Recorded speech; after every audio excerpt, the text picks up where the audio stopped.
Blog Talk Radio. What time is it? WH Radio.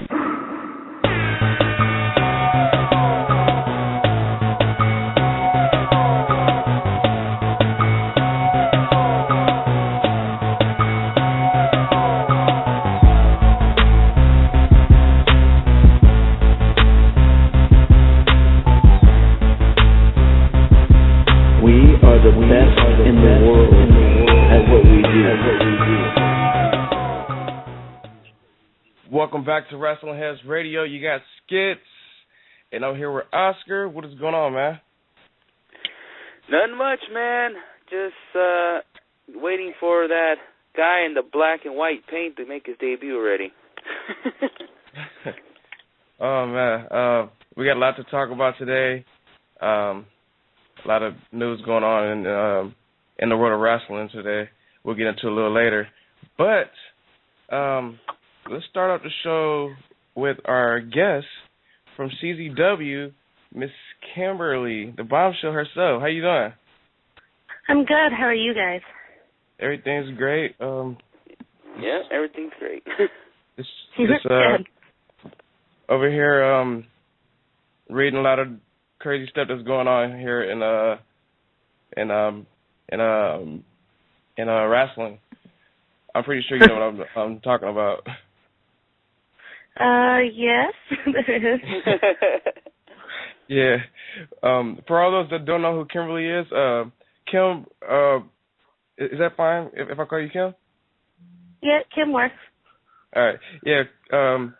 Kim, before we start our show, can you give our listeners a little background of yourself? Sure. Well, I am Kimberlee. I trained out of the Combat Zone Wrestling School, and I have been wrestling for about 4.5 years now or so. And you can see me regularly at CZW, among a lot of other places. Yeah, I guess that's it. I'm from Seattle, so I'm excited for the Super Bowl. That too.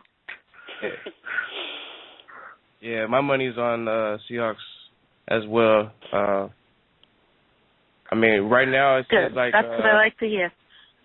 it seems like the Seahawks are getting most of the media love right now, so I'm definitely going for the Seahawks. Yes, it does look like that. I was watching a little bit today.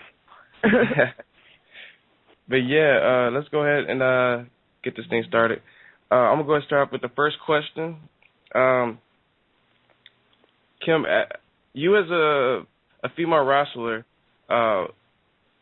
we get basically some of the same answers from the guys. I want, can you tell us how you got into wrestling and you got started in the business? Sure. I moved out to Philadelphia, actually, when I turned 18. Like I said before, I was born and raised in Seattle. And the reason I actually moved out here was to go to school for dance education. And when I was younger, I should start with this, I did always like watching wrestling, but I was never allowed to. So I only got to watch bits and pieces of it when I was sneaking it.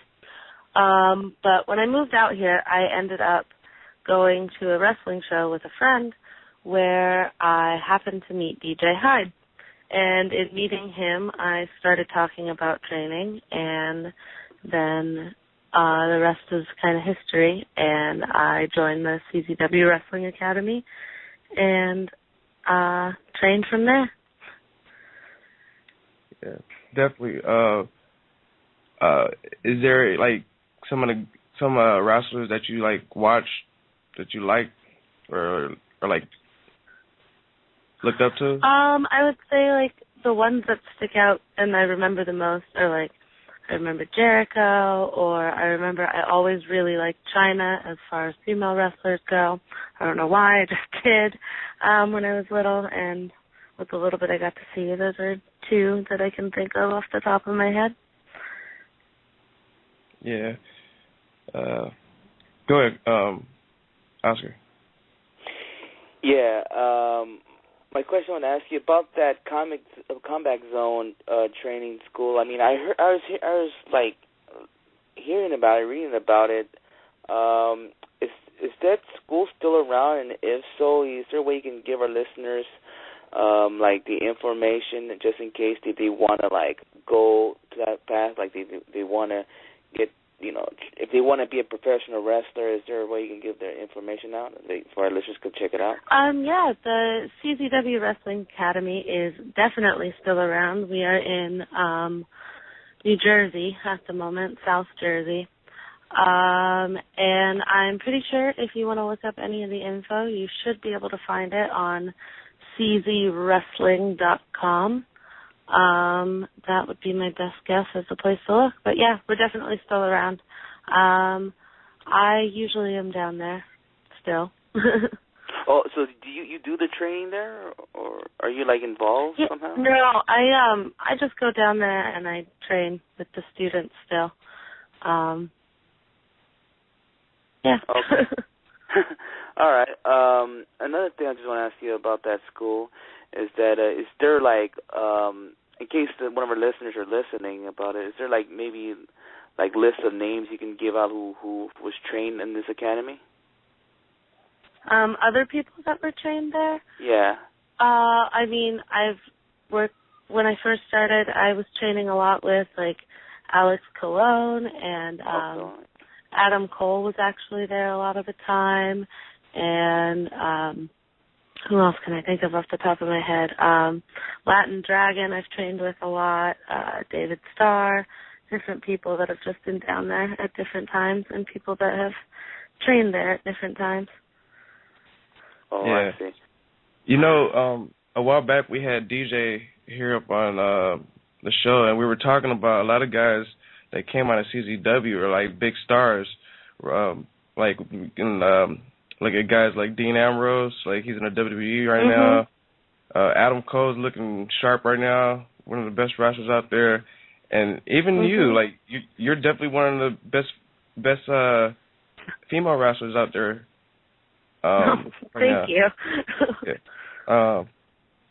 But yeah, like it seems like CZW is like the first step for wrestlers to basically to go to the next step to become stars. So yeah, but yeah, Kimberlee, you've been wrestling since 2011. You've been in the ring with a lot of girls that can wrestle. Girls like Candice LeRae, Veda Scott, Cherry Bomb, and the list goes on.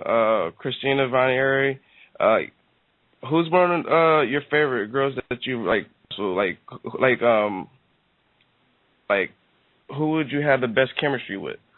Well, I mean, I have a lot of opponents that I really enjoy working. Like, one of my favorite opponents to work would be Nevaeh, who is also a CZW bombshell, and anytime me and her have crossed paths, it has been a good match.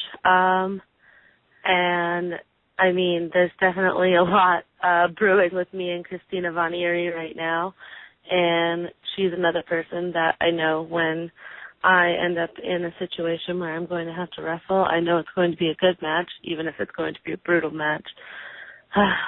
Still not exactly over what happened at Cage of Death, and I have plans for that. So. Yeah, that was a good match, by the way, too, at Cage of Death. I definitely enjoyed it. But go ahead, Oscar. Yeah, yeah, I did saw your match against Christina Vanieri, 2 months ago, not long ago. But I just want to ask you about the group, the campaign. Who came up with that idea? Because whoever came up with the idea is a freaking genius, and if it's you, I'm calling you a genius. Well, I mean, Mr. Gulak, of course, is the mastermind behind the campaign for a better combat zone. Yeah. So he is kind of where all of the main ideas stem from, I should say. But okay, I know you're saying Gulag was pretty much the one who invented it, but how was it planned? Like, was this a month before planned? Like, let's start this group called the Campaign? Good. Well, I mean, before I joined the campaign, it had already been a pretty solid group in CZW, and Mr. Gulak kind of recruited me in after the Runaways, which was who I was previously associated with, had kind of dissolved. He sort of came in and picked me up to be his women's rights activist for the campaign, so that's kind of been the role I have had since Mr. Gulak picked me up. Oh, I see. And about the campaign, like, how long can you see, like, this stable around in CCW? Because I can see this maybe another 2-year thing, because it's like CCW is not like WWE, which you guys are not on every week, and then there'll be a point where, like, it could get boring. So I just like to see, like, how long you think it can last, because I'm very, like, the campaign gets interesting, and then it makes it interesting every time what you guys are going to do in every show. So, yeah, I just want to know that. I think we could be around for a long time. I mean, we have to be around long enough to make the changes that we all want to make in the combat zone. So, I think we'll be around a while. Yeah, that's cool. I hope you guys could last that long. So, yeah. All right, go ahead, Skids. All right. Yeah. My next question is actually about you wrestling guys. Between wrestling guys and girls, is there really a difference, or like, what would you prefer, wrestling a guy or a female? I mean, at this point, it feels like, anyway, a lot of intergender matches. And I mean, I enjoy both, I guess. I enjoy wrestling women and men, but for different reasons. And I personally don't think there should be a difference between which kind of a match you're going into. I feel like I try to go into every match I have wanting to be the best I can be, whether it's a male or a female that I'm wrestling. And I mean, I hope at this point I've kind of been able to prove that I can kind of hold my own against the male opponent. Who would you say is your favorite guy that you like wrestled? Like, it's a hard question. I mean, I really enjoyed getting to wrestle Johnny Gargano when I did for the JT Lightning Invitational Tournament at AIW in Ohio. I got to wrestle JT Dunn for Beyond Wrestling. I really enjoyed that one. Or Rory Mondo, I also wrestled for the same tournament for tomorrow, 2 for Beyond Wrestling. I mean, I've had a lot of great opponents in that category, so I can't pick just one. Yeah, definitely. The reason why I ask, because we go to a lot of PWG shows and we see Candice LeRae, wrestle these guys. Like, they really, like, take hard hits at her, and I'm like, wow, how can she take that, Oh, yeah, they lay into me, too, which they should. Yeah. Sometimes I'm in the crowd like, wow, I hope she's okay, Yeah. But yeah. Yeah, Candice is a tough cookie. I wrestled her also for Beyond Wrestling, and it was a fun match. I enjoyed it very much. Yeah. Go ahead, Oscar. Yeah, just like to know, like, all right, let's just ask you a question about, there's a show on the WWE roster, or on the WWE called Total Divas.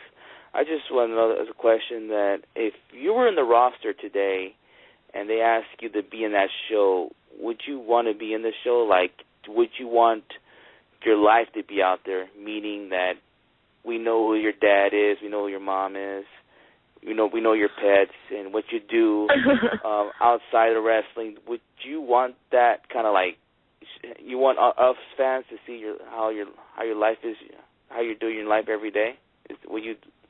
I mean, I wouldn't be opposed to it. Would it be my first choice? Probably not. But at the same time, I would, I guess. Yeah, and then just imagine that camera's just following you every day, even though you're like, it's your day off, and they're just following you, you know? Yeah. No such thing, really. It's a day off anymore. Yeah, and I remember one episode that Eva Marie was engaged to some guy, and then it became like a family drama thing that they don't believe that you can just marry somebody you just barely met, and that's all. It's all out there, you know. So, yeah, definitely. Yeah, yeah. So that's good. Speaking of, my next question is actually like, do you have any goals like on either making the WWE or TNA, like to join the Divas or either the Knockouts? And if so, which one would you prefer? I mean, I think everybody, of course, wants to make it to the WWE or TNA and to be on TV. I mean, I think it's everybody's goal in a way. But yeah, I mean, if the opportunity were to come for either one of those companies to have me, that would be awesome. And I don't know which one I would prefer. I would be happy either way, I think. Yeah. Okay. I'm just wondering because, you know, I mean, watching it right now, it seems like the WWE right now and in the NXT, they have a lot of girls that are real good. And, you know, TNA, they have a couple of girls that are pretty good. But, yeah, I was just curious. Yeah. Go ahead. Yeah, I know, like you said just right now, you like to go either WWE or TNA in the future, but what is your current goal right now besides that? 'Cause I'm pretty sure you just started in 2011, that's just barely 3 years ago, and then you still have plenty of, like, time left. So is there any other goals, like a certain country you like to go, or maybe a possible title or part of USA that you like to be? Well, I mean, I know I definitely this year really want to travel international, so that's my goal, to see if I can go anywhere outside of the United States this year. Yeah, I guess that would be my big one I have for now. Well, yeah. hopefully before you go out, you could come out to the West Coast. At least I could check you out wrestling in person. Yeah, that would be cool too. I have not been out to the West Coast yet either. That would be nice. I mean, I know there's a female tournament. 'Cause that's going to be happening in March at AWS. I don't know if there's still some room, but it would be nice to have you part of that, you know, card. Yeah, definitely. And I believe, I want to say Candice LeRae, I want to say Christina is also on that card. I want to say. I don't know about Christina, but I know Candice LeRae's in there. Yeah. And Cheerleader Melissa. It'll be an all-star. Cool. That would be an all-star, like, card right there. Like, I would definitely go to see that if you were definitely booked. That would be awesome. Me and Oscar, we actually know the booker. I'm not sure if you know Bart from AWS. No, I have not met him before. We'll definitely try to put your name out there, and hopefully we can get you down here in the West Coast, because it'll be nice to see you out That here. would definitely be awesome. Another goal would be accomplished. Yeah, because your buddy, I don't want to say your buddy, but Christina is always out here, so yeah. I maybe if I see her, I'll tell her to tell Bart about you. Yes. Yeah. Okay, well, I guess it's my turn to ask the question. Yeah, well, about CCW. Well, I don't know if you're aware about the other company, Wrestling Cares. I know CCW have some kind of connection with Wrestling Cares, but I know Drew Gillock has been involved with it. But now that there has this thing called the Beast of Ladies tournament, and Katarina Waters, well, we also know her as a winner from TNA, and Keely Burch from the WWE. She just won the whole tournament. Well, I don't know if it's a tournament, but it's like a series. I don't know if you have any connections with Wrestling Cares. Have they ever had any talks about bringing you in that company? Because I know they had like guys from some of the roster from CCW in there. I don't know if they ever brought you up there, or you guys talked to them. There hasn't. I mean, there hasn't. I definitely know about Wrestling Cares and some of the people that have been up there, obviously, but no, not that I have heard. Have there been any talks of bringing me? But that definitely would be another place that I would like to be a part of at some point.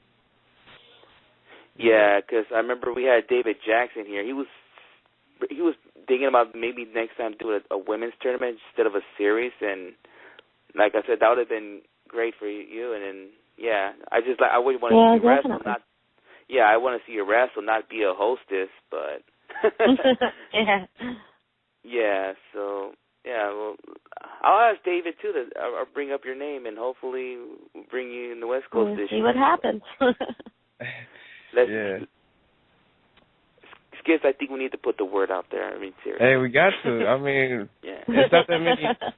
Honestly, we don't get to see a lot of female wrestlers that are real good out here in the West Coast. So, us fans talking, it always helps. Yeah, definitely. Yeah. I'm going to go ahead and ask, it's not even a question. Actually, I'm just going to go ahead into February 8th. You got WSU. It's basically the same day as the CZW 15th anniversary. It's before. It's like an all-day event, right? Yes, it's a doubleheader along with CZW. WSU is the first show where I am scheduled to wrestle in a tag team title match with Annie Social against the Midwest Militia, which is Sassy Steffi and Allison Kay. So that is the match I'm a part of for the WSU show.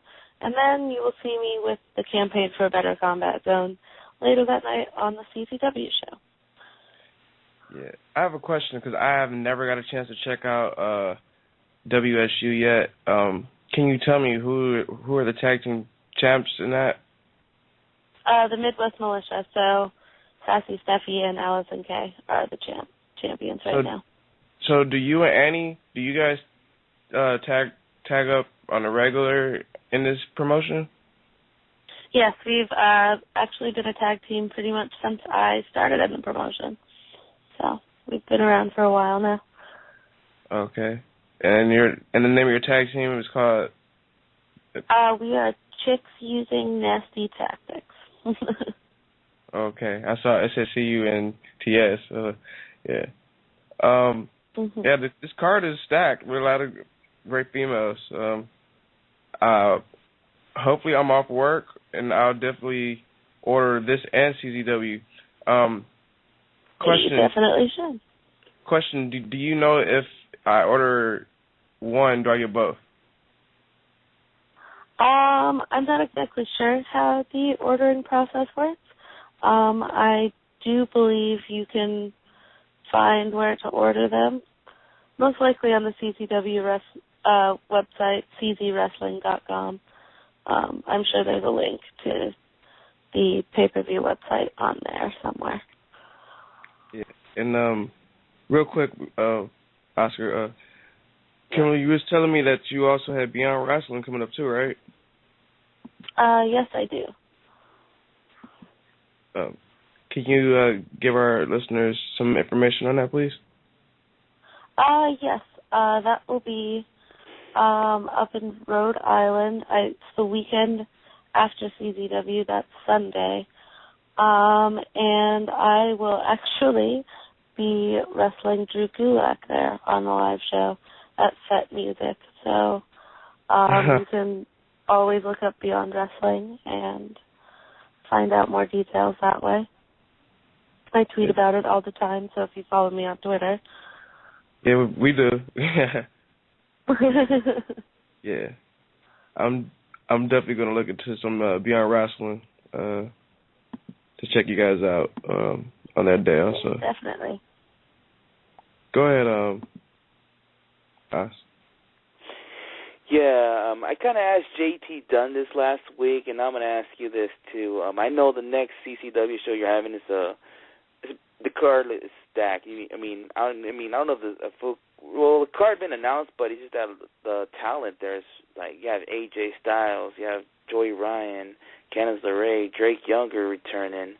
I just want to know, like, who do you think out of all of them is going to have the loudest pop? Will it be AJ Styles?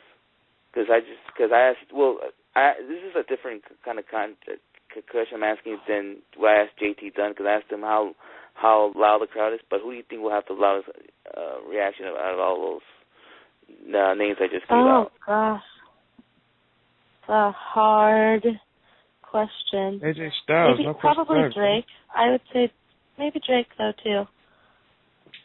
Drake too, yeah. I don't know. All right. You will have to just see. All right. How can you describe maybe a reaction with AJ Styles? Because I know he's been like out of the indie scenes for like so many years, and now like he's making his return to CZW. And how you can imagine his reaction? I definitely think it's going to be a big reaction. I'm excited to see it. Have you met him before? And if not, no, I have not. This will be the first time. All right, well, enjoy it, and lucky you're gonna meet him before I do. Oh my god. Oh my god. Yeah, Kim. My next question is, where do you see yourself in the business in 5 years?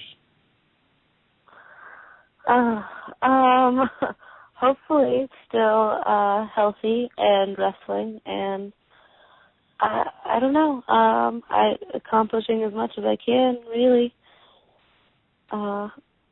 Yeah, that's as best as I can answer that. All right. Real quick, your nickname, Bombshell. Who came up with that nickname? I think when we started to kind of have a women's division in CZW, they kind of just came up with the name of CZW Bombshell. So that's where that came from. Okay. You definitely are a bombshell. Thank you.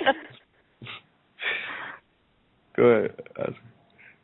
Yeah, I just want to ask you, is there any like list of female wrestlers that you haven't stepped in the ring that's either in the current roster of WWE, TNA, or anywhere else in the indies that you would love to have, wish you have a chance to begin in the ring with?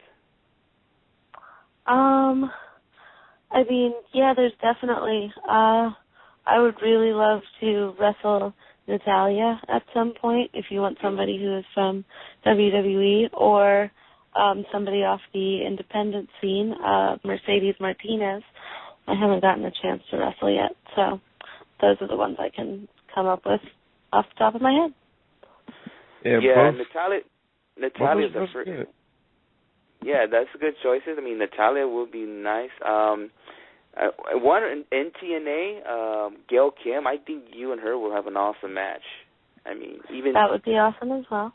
Yeah, because sometimes there's a point where she can be like the top knockout, and she can be like the top like you can see the top heel knockout, and that's why I like her better when she's actually a heel, and then when she's going against like the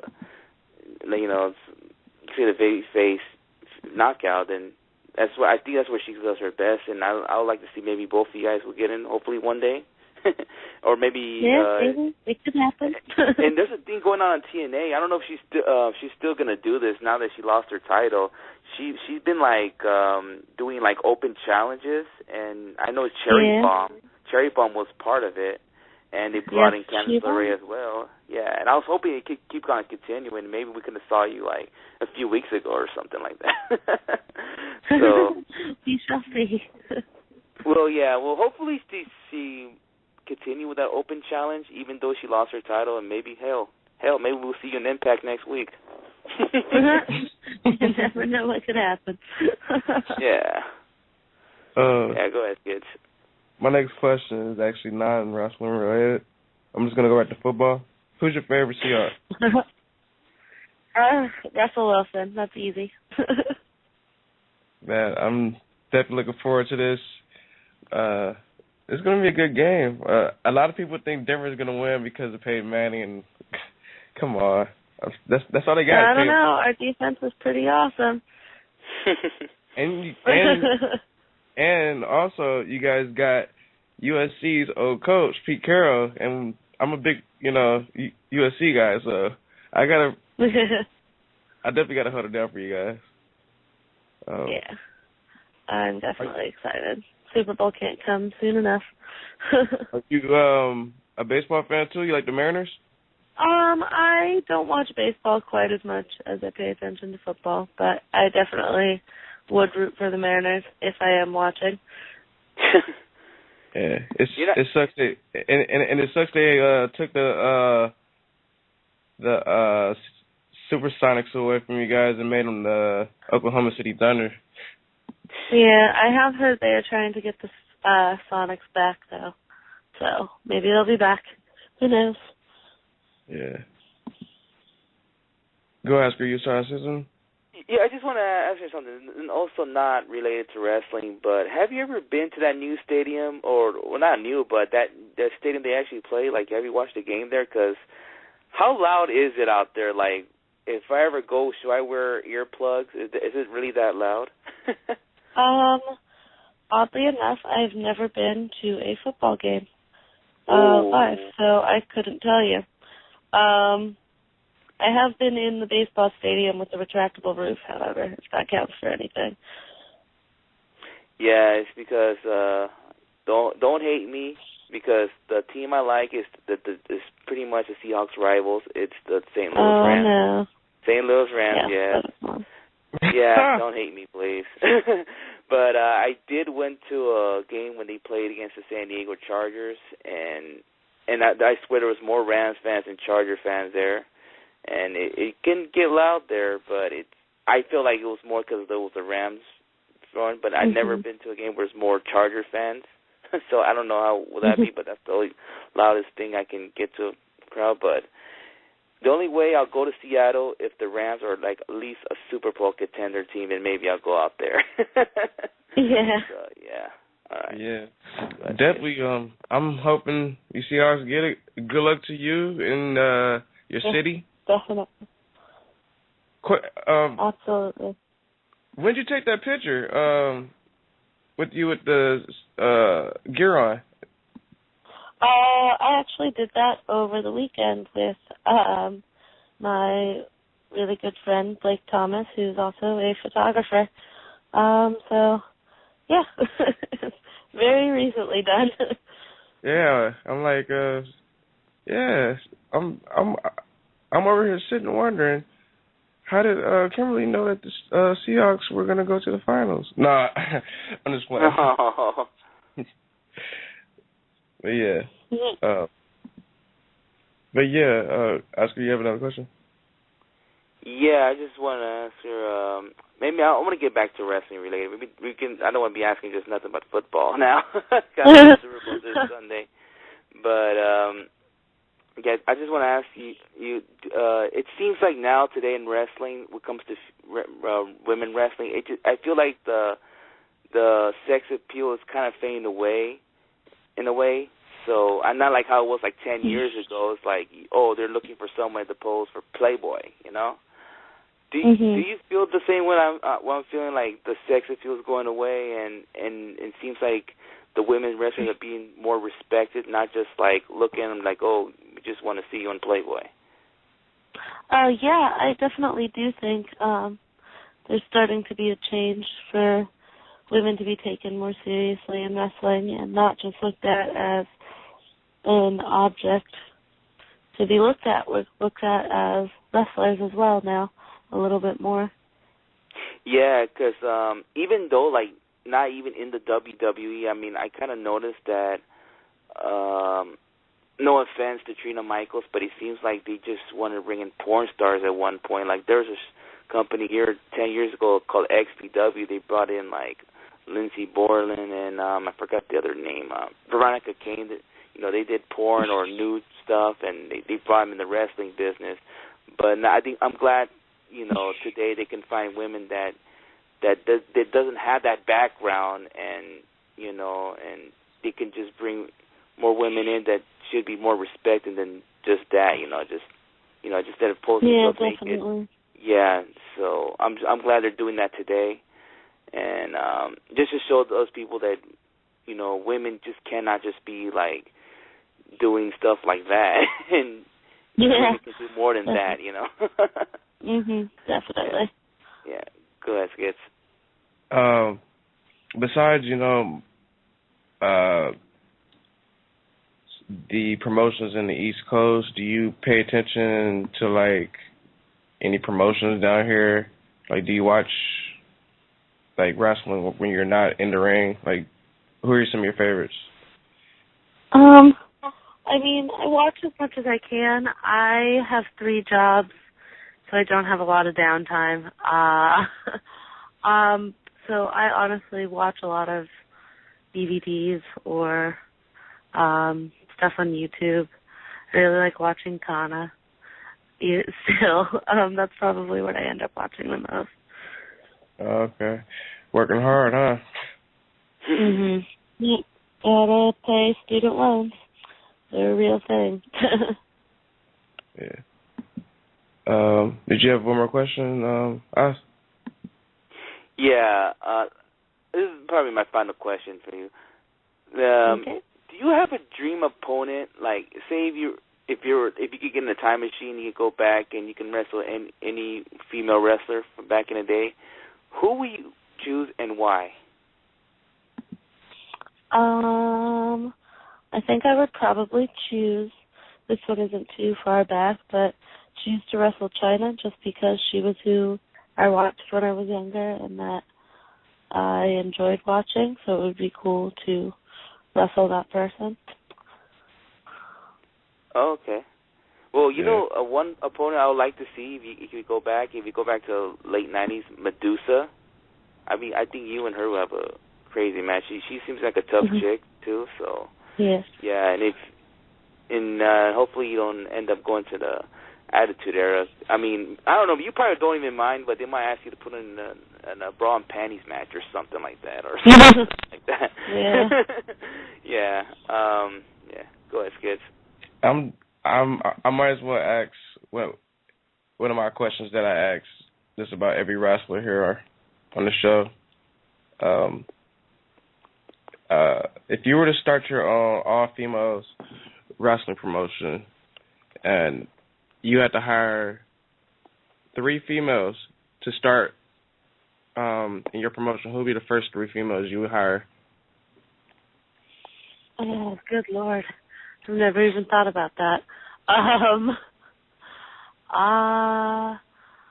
think the first 3 that pop into my mind are all CZW bombshells. I guess I would pick Cherry Bomb and Nevaeh and Christina Von Eerie. Sounds like a good promotion to me. Sounds like another all-female promotion. CZW.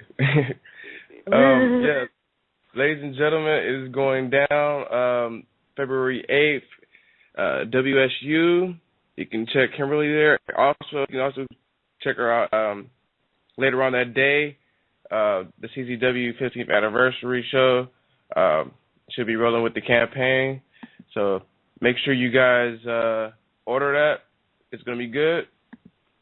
I'm watching it already.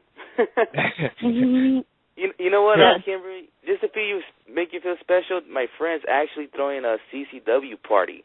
And that's something I never actually seen. I understand WWE, but CCW, CCW party, cool. So we're having pizza and everything. So, yeah.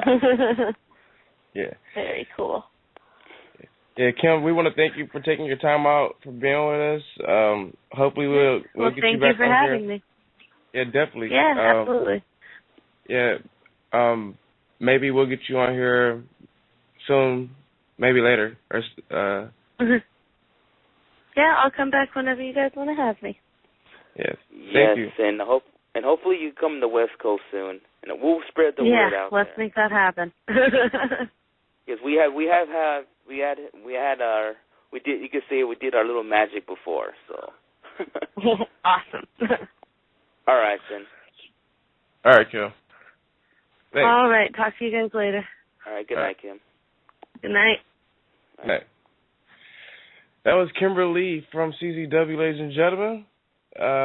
It is about that time where we take a quick break, and we'll come back and talk about some WWE problems with CM Punk. Oh, no. Also, we'll be talking about some Pro Wrestling Guerrilla and much more. So, yeah. We'll be right back after these messages. Be right back. Ladies and gentlemen, this is Adam Cole, your current PWG World Champion and Ring of Honor World Champion, and you're listening to WrestlingHeads Radio. Four Corners Radio is the home for the best professional wrestling and independent wrestling, discussions and coverage. Billy, Ant, Martin, and Sam bring you three of the best podcasts every week. The Four Corners Raw Roundtable, the Indie Project, and the Saturday Freestyle. Along with the podcast, FourCornersWrestling.com is designed with all wrestling fans in mind. Feature articles, videos, the weekly shows, and much more. Four Corners and WrestlingHeads are teaming up to bring you wrestling's next revolution. Are you ready? Welcome back to WrestlingHeads Radio. You got skits and Oscar. If you're listening, call us up 760-454-1107, or you can hashtag WH Radio. We want to hear everybody's thoughts on this whole CM Punk situation. Man, I'm speechless. What about you guys? Well, yeah, I mean, you can see a little bit surprising. I mean, I thought we'll be talking about this maybe in a few months from now when his contract was running up, you know. I mean, it's sad to hear that he's gone. I mean, he's one of my favorite wrestlers, probably top 5 right now. That now he's no longer in the WWE. I mean, let's look back right before the pipe bomb. There was already talks that he was planning to leave. He was burned out, you know, and he wanted to take time off from the WWE, and now that, you know, all this stuff about Batista going to WrestleMania, and I believe he doesn't think he deserved to be in the main event WrestleMania. Out of 4 years, he hasn't done shit, and you have CM Punk, you know, busting his ass off, and you're going to give him a match against Triple H at WrestleMania. And I don't know, I feel what he's feeling. You know, the WWE's keep bringing in more outsiders, and just putting them in their, pretty much are taking the spotlight, you know, from guys who done work like CM Punk that done work, Daniel Bryan does his work, and you're bringing guys like Brock Lesnar, Batista, and I don't know, guys who doesn't really deserve that spot. You know, they haven't done shit. Yeah, I think he said he doesn't even want Sting to come back. I mean, let's be honest, man. I mean,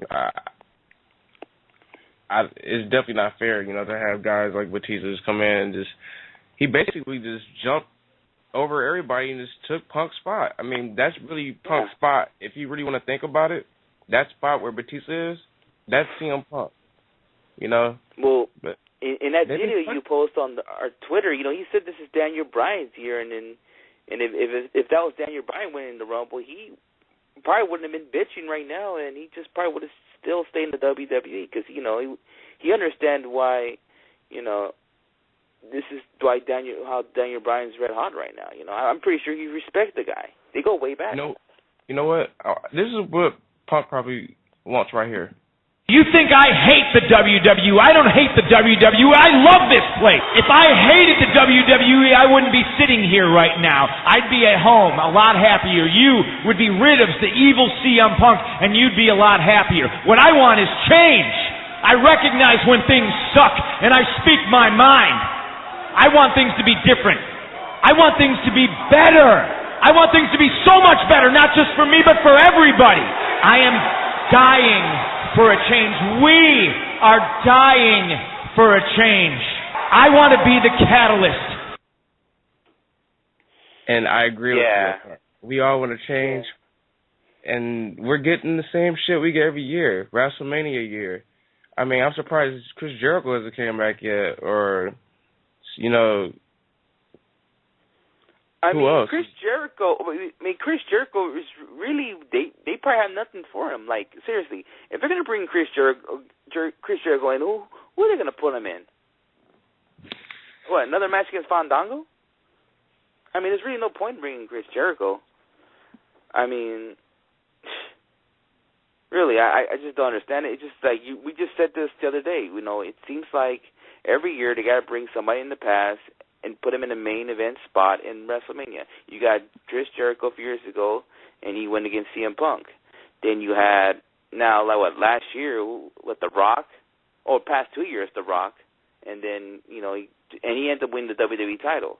And Batista, which he's going to end up winning the WWE World title some point, and I don't know if he's going to go have a long run, but I know in the summertime for sure he's going to have, what's that? I hope not. I hope he doesn't get the title. I really don't think he's going to get the title, dude. I really don't.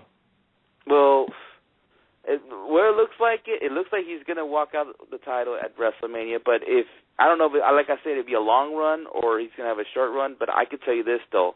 When that movie comes out, Guardians in the Galaxy, he is going to be the champion. I know that for a fact because what they're doing is all publicity. That's what the WWE is doing. It's all publicity. You want to bet on it? Bet? I really don't want to bet, but I just want to tell you that that's WWE's pretty much publicity. That he's going to be the champ around that time. Like The Rock, he had the WWE title. He's a big-ass movie star, and he's pretty much promoting WrestleMania, and he's coming as a champ in WrestleMania. That's making business for WWE. I'm thinking he's doing the same thing with Batista. Real quick, I was talking to Chris, and Chris is telling me to go back and look at the Royal Rumble. And I went back and looked at the Rumble. For those that watched the Rumble, everybody needs to go back and watch the Rumble. Right after the Shield has CM Punk in the ring by himself, and they give him the triple powerball, CM Punk, he rolls in the corner, and he sells the move for at least 20 minutes. And he got right back up after El Torito came in. And then he basically laid back down, but then he got back up, and he was going to get swung by Antonio Cesaro. I think he started getting back in the ring after that. But there was talks after he got, kicked out of the Rumble, he was pissed off, But I don't know. Did you get to rewatch the Rumble and see Punk in the corner laying there for 20 minutes after he saw the triple powerbomb? Yeah, I mean, he was just basically doing it. I noticed that even before I rewinded, I just thought that maybe it's because he's been in there for a while and that's what I thought. He's going to be in the Final Four anyways. But if you look at other Rumbles, when they have someone been there that long, there's a point that they rest on the side. But CM Punk had a long ass rest. If you also look, Roman Reigns was saying something to the ref, like about Punk. Like you really couldn't. I mean, you could tell that he was talking about Punk. I was saying, like, what is he doing? Like you knew something was up. If you rewind it, you knew something was up. If you rewind it to that part, it's right before Sheamus comes in, people. So check it out if you didn't recognize that. But you don't think it's something that CM Punk might have done that on purpose? They didn't want to get involved that much at that match, and just giving out a little message. Kind of, I don't want to say similar, like how when El Kim was in the WWE, where her last showing there, she got herself eliminated, and she just basically used that to get out of there, getting fired. But you don't think maybe it's something similar to that? He just didn't want to do shit, just lay down, just to piss off the backstage management. I don't know. I just know he wasn't happy, and he got into it with, the backstage, writers or like whatnot. I guess they wanted him to go live on Raw and say that he had a concussion. And he said, "I'm not going to go out there and lie to the fans about me having a concussion. I've passed the test." I mean, the bullshit that WWE tried to pull on us, like, what the fuck? I mean, really, they don't need to do that. We didn't even notice that. Most of us didn't even do that shit. I bet you maybe Chris noticed it because he was at the Rumble, but TV-wise, we didn't even notice that. We probably thought, okay, he's been there so long, he just need to take a break in that match. And seriously, I bet you if WWE didn't come up with that stupid concussion thing, we would have been talking about this situation now. Yeah. Also, if you look at CM Punk's last tweet, I think he said thanks for the support. Let me double read it for you. Punk basically said thanks for all the support. Keep being you guys. It's pretty cool. That's his last tweet. And also before that, on the 26th, he said the view never changes. I don't know if he meant by the WrestleMania sign, maybe. But okay. Well, that was earlier before the show, the WrestleMania sign. But I don't know. But this whole CM Punk thing, everybody's pretty much talking about it. And for all you listeners that think this is a work, well, I don't know. I don't think it's a work. But if this whole thing is a work, by Raw of Las Vegas, if he doesn't appear by then, he's gone for sure. Because this would be the perfect time to return if the work. He's advertised for when? Huh? When is he advertised to come back? Well, I'm just saying, I'm not advertising, but if this is all the work, and if he's going to make a return, that Raw at Las Vegas would be his return. That's the same city where he did first pipe bomb, and then you can bring him to do a pipe bomb number 2 right there. If all this works. But to me, I don't think this is a work at all. I mean, I don't know about you, Skits, but I don't think it's a work. I don't think it's work either. At first I did, but I don't know, man. Honestly, this is how I feel about it. I just don't know. All right. Well, my question to you is, what is his future? What do you say? What do you think is his future? Is you think he'll back A or return to Ring of Honor? I think what is his future? I think he'll be done. Wrestling? I think just like I just played that promo. Yeah. I mean, not just a promo. If you go and watch the interview, questions and answers interview at that convention, he basically said, when I retire, I'm done. And he's like, he's basically saying I'm getting old. He said in a video. So I think Punk will be done. He has nothing, he has no more to prove. He's one of the best wrestlers in the world. So.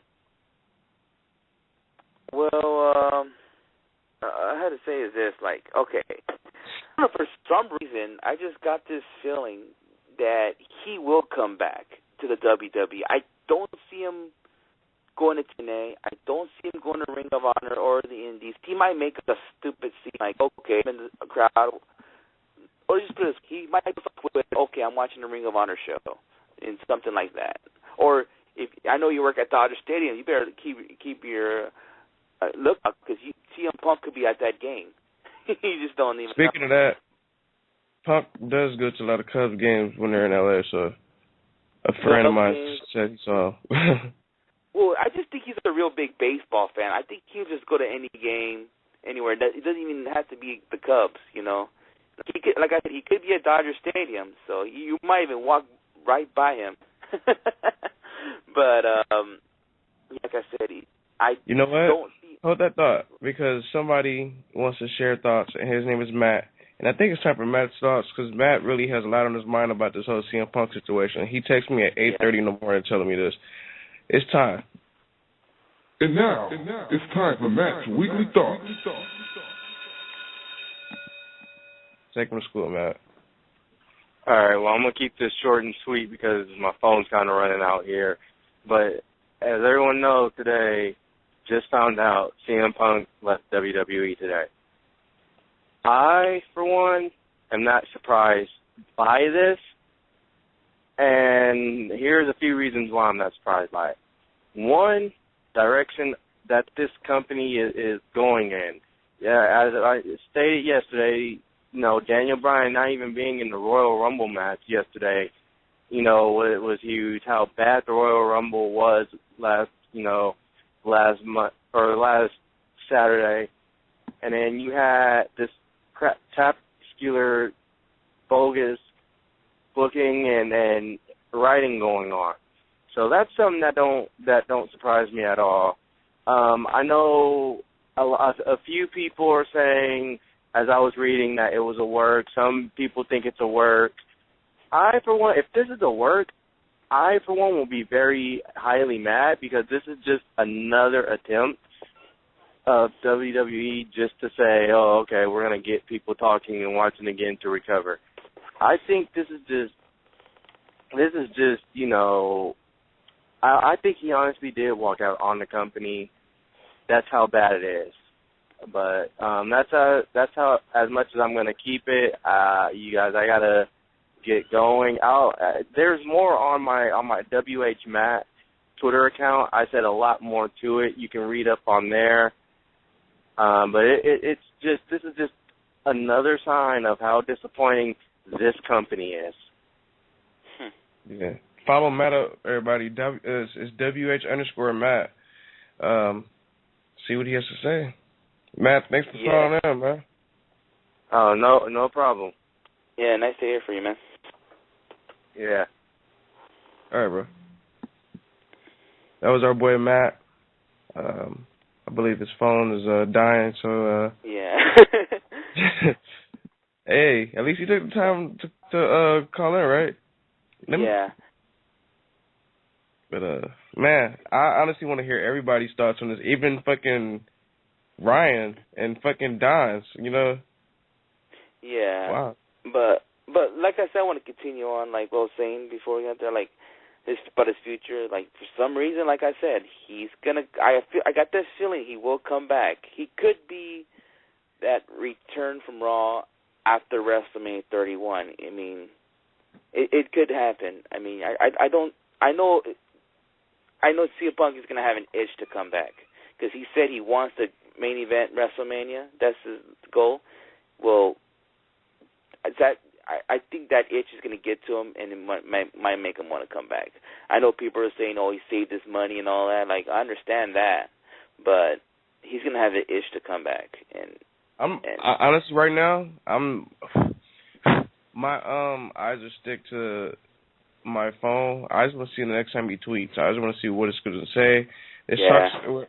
I heard the WWE, they unfollow him. Why? Because every time somebody mentions CM Punk and the WWE together, it goes on their website. So they're trying to hide it. Another thing, I don't know if you read the statement from Gabe, you know, Dragon Gate owner Gabe. Yeah. Gabe. He did mention about how him and CM Punk were cool. And you know what I just think what he's trying to do? He's just trying to make us talk like, oh, shit, can CM Punk go to Dragon Gate or Evolve? Like, I doubt it. But I think he's trying to make people talk about it. That could be a possibility, but I doubt that would happen. I just can't see CM Punk going back to the Indies right now, even though the Indies are red hot right now. I just can't see CM Punk going in the Indies right now. I could see him probably attend the show and post on his Twitter, but not not getting involved somehow in some way. Don't look for a CM Punk versus Adam Cole match or a Gargano match. I mean, I would love to see that, but I doubt that will happen. CM Punk versus Adam Cole. Love to. Yeah, and or CM Punk make his return to PWG. I don't see that happening either. What's funny? It's funny because somebody, I don't know, our boy Jay, right? Mhm. He put on his Facebook. He was like, tomorrow, CM Punk is showing up to PWG. I doubt it. I mean, even if he showed up, it's gonna be. He's just gonna watch the show, but I don't think he's gonna get involved with the Mount Rushmore or anything like that. But it'll be fun to see. It'll be fun to see. But yeah, and I'll meet the guy.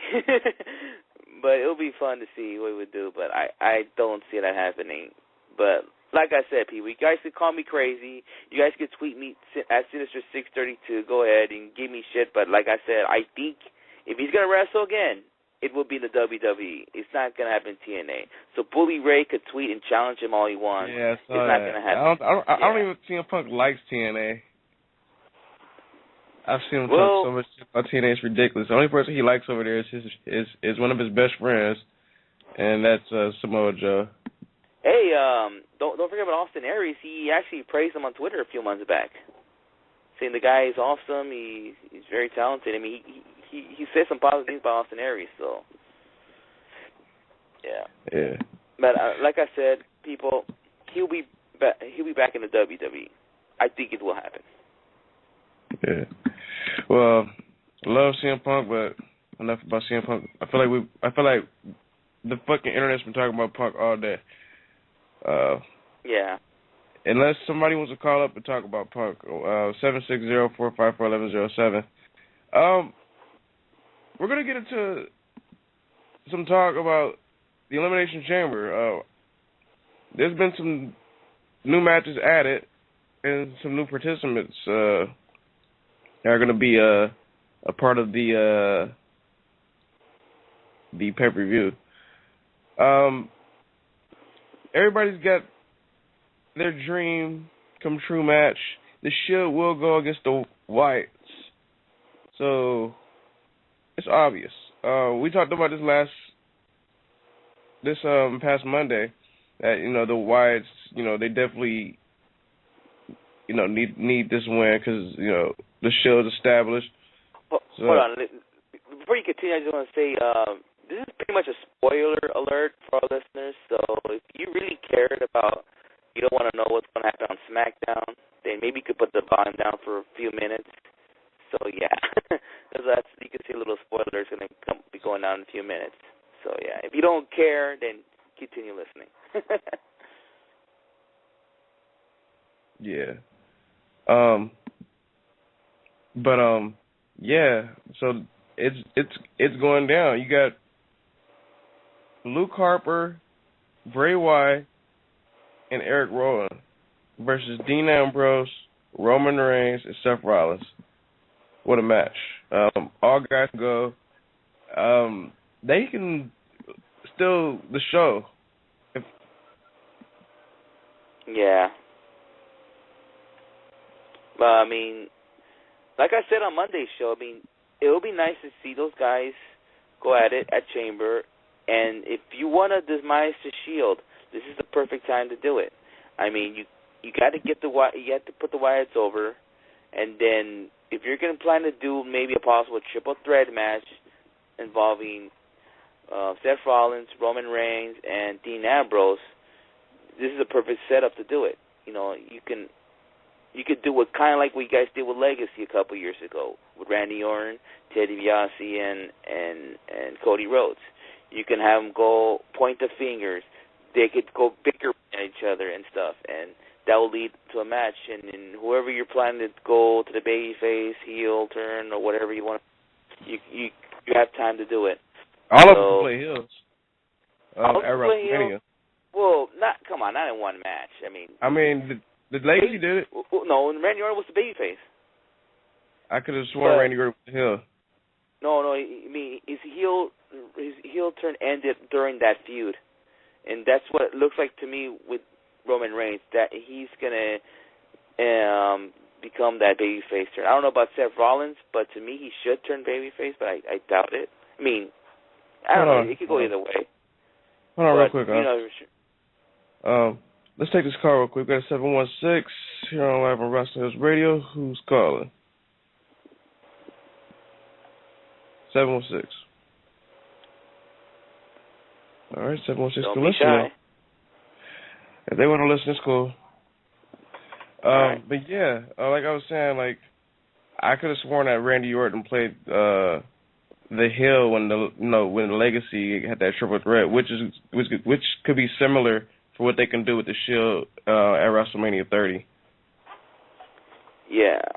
So, like I said, that should be the demise of the Shield. The Wyatts actually, you can say, kill the Shield faction right there. But yeah, I'm excited. I can't wait to see this. You can say this is a dream match that's not going to happen in WrestleMania. But, yeah, Chamber is fine with me.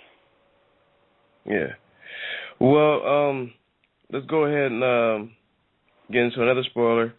I'm just going to let you guys know the next participants in Elimination Chamber. Your boy, Christian, is in the chamber.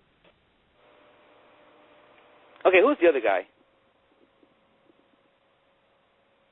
Antonio Cesaro. Good.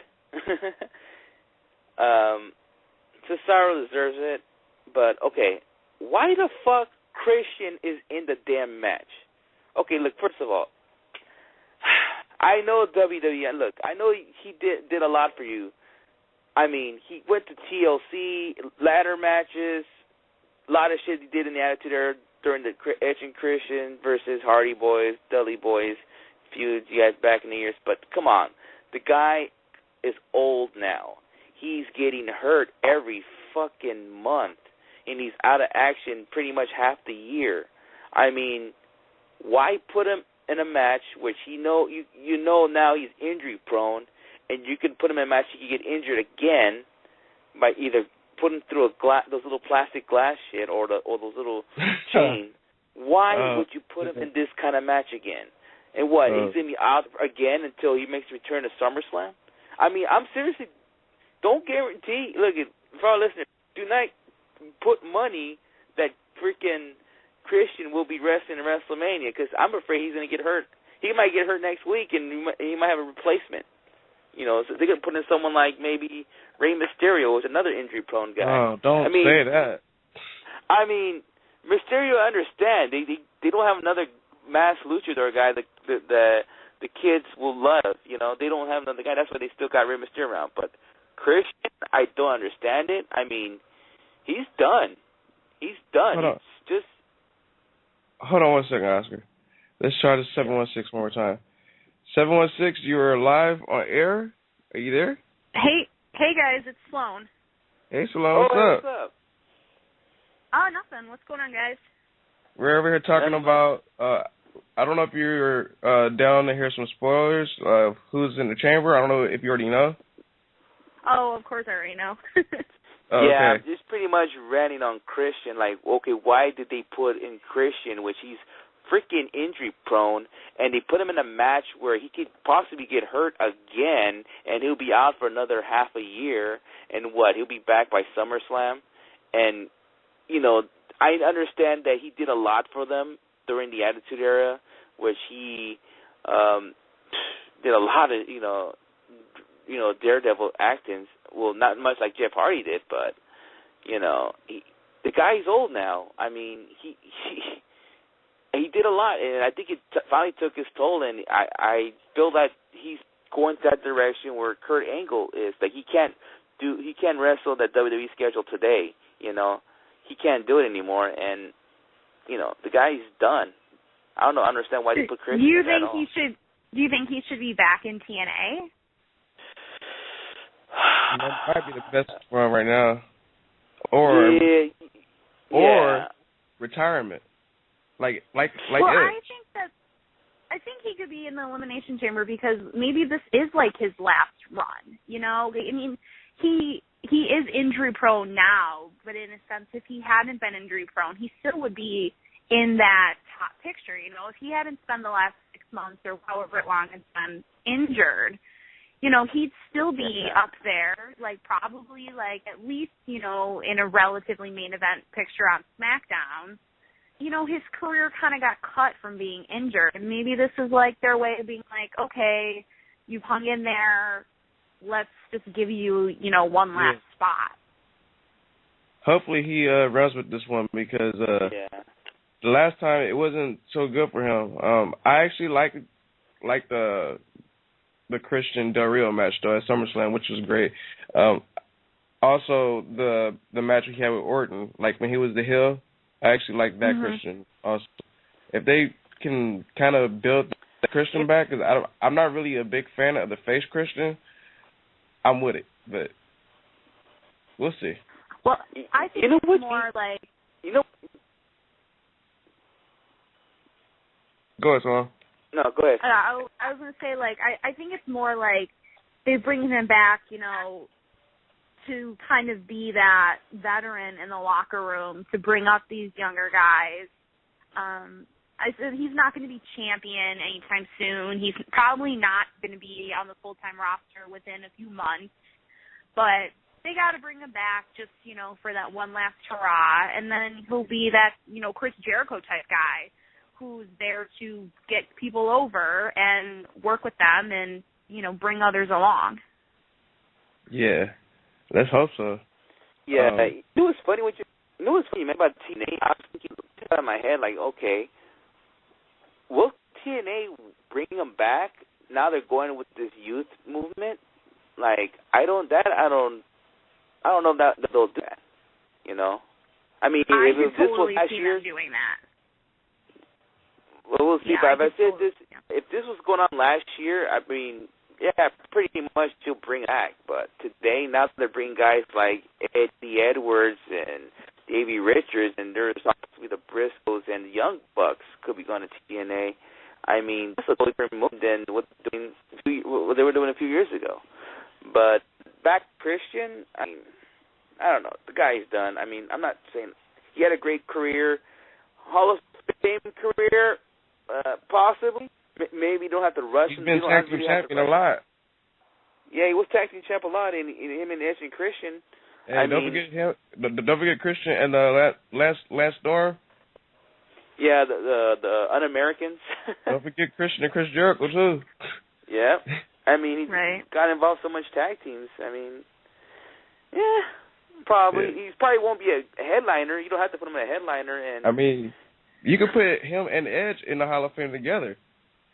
Edge and Christian, and they could do a final 5-second pose. Yeah, that would be great. Yeah. It's funny that we just had like a long-ass topic on Christian. But the next person that's also in the chamber is one of my favorite wrestlers. He's probably my third favorite, Antonio Cesaro. Love this dude. I'm so happy that he's in the main event. And, man, you don't know. Like, him, Daniel Bryan, in the same ring all the time is money. And I can't wait to see this, the six-man Elimination Chamber. What are you guys' thoughts? Start with you, Salon. I think it's kind of surprising, kind of out of nowhere a little bit, just because the Real Americans, to me, have been on such a roll. I'm disappointed that they have not gotten a tag team title shot. Me but too. I think this is like their way of testing him and seeing, you know, he gets so much hype on the internet. Everybody talks about him being, you know, the strongest guy in the locker room and such a great performer. He's such a good reputation from indies. I think WWE is probably like, wait, do we really have something here? And they're putting him in this match to test him, you know? Is the equivalent to me of, like, putting, you know, Roman Reigns as the ultimate survivor at Survivor Series. It's like that test, you know, to see, you know what's funny? What can we really do with this guy? I'm going to tell you something funny. CM Punk has been trying to push the WWE to push Cesaro for a long time. and they finally do. Right. Right. Yeah. But yeah, I'm a big fan of the Real Americans myself. I was hoping, these guys won the titles. I mean, the Usos are on fire right now. I'm starting to like the Usos. I really wasn't an Uso guy because they blocked me on Twitter. But yeah, I'm enjoying their matches. But I'm always well, to me, about the Usos, I just feel like they're just giving this push because one of them is dating Naomi because the Total Divas thing. WWE is all over this Total Divas thing, and you got one of the Usos dating her, and then that's why they're getting pushed. That's why now you see them on Raw instead of main event now all this time. But back to Cesaro, the guy deserves it, and just like what Stallone said, maybe they're testing something out. Maybe they're testing to do some kind of storyline for him that leads to WrestleMania. Maybe possibly a match against Big E Langston, and maybe he'll be the one to take the Intercontinental title from him. Like I said, they're making the Intercontinental title meant something again.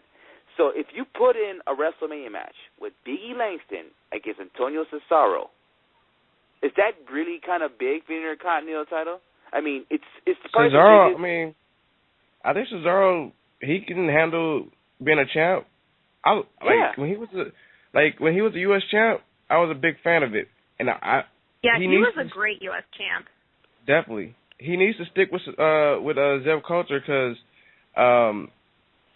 when we go to Monday Night Raw, I want to put my right hand on my heart and I want to say these words: "We, the people, we, the people, we."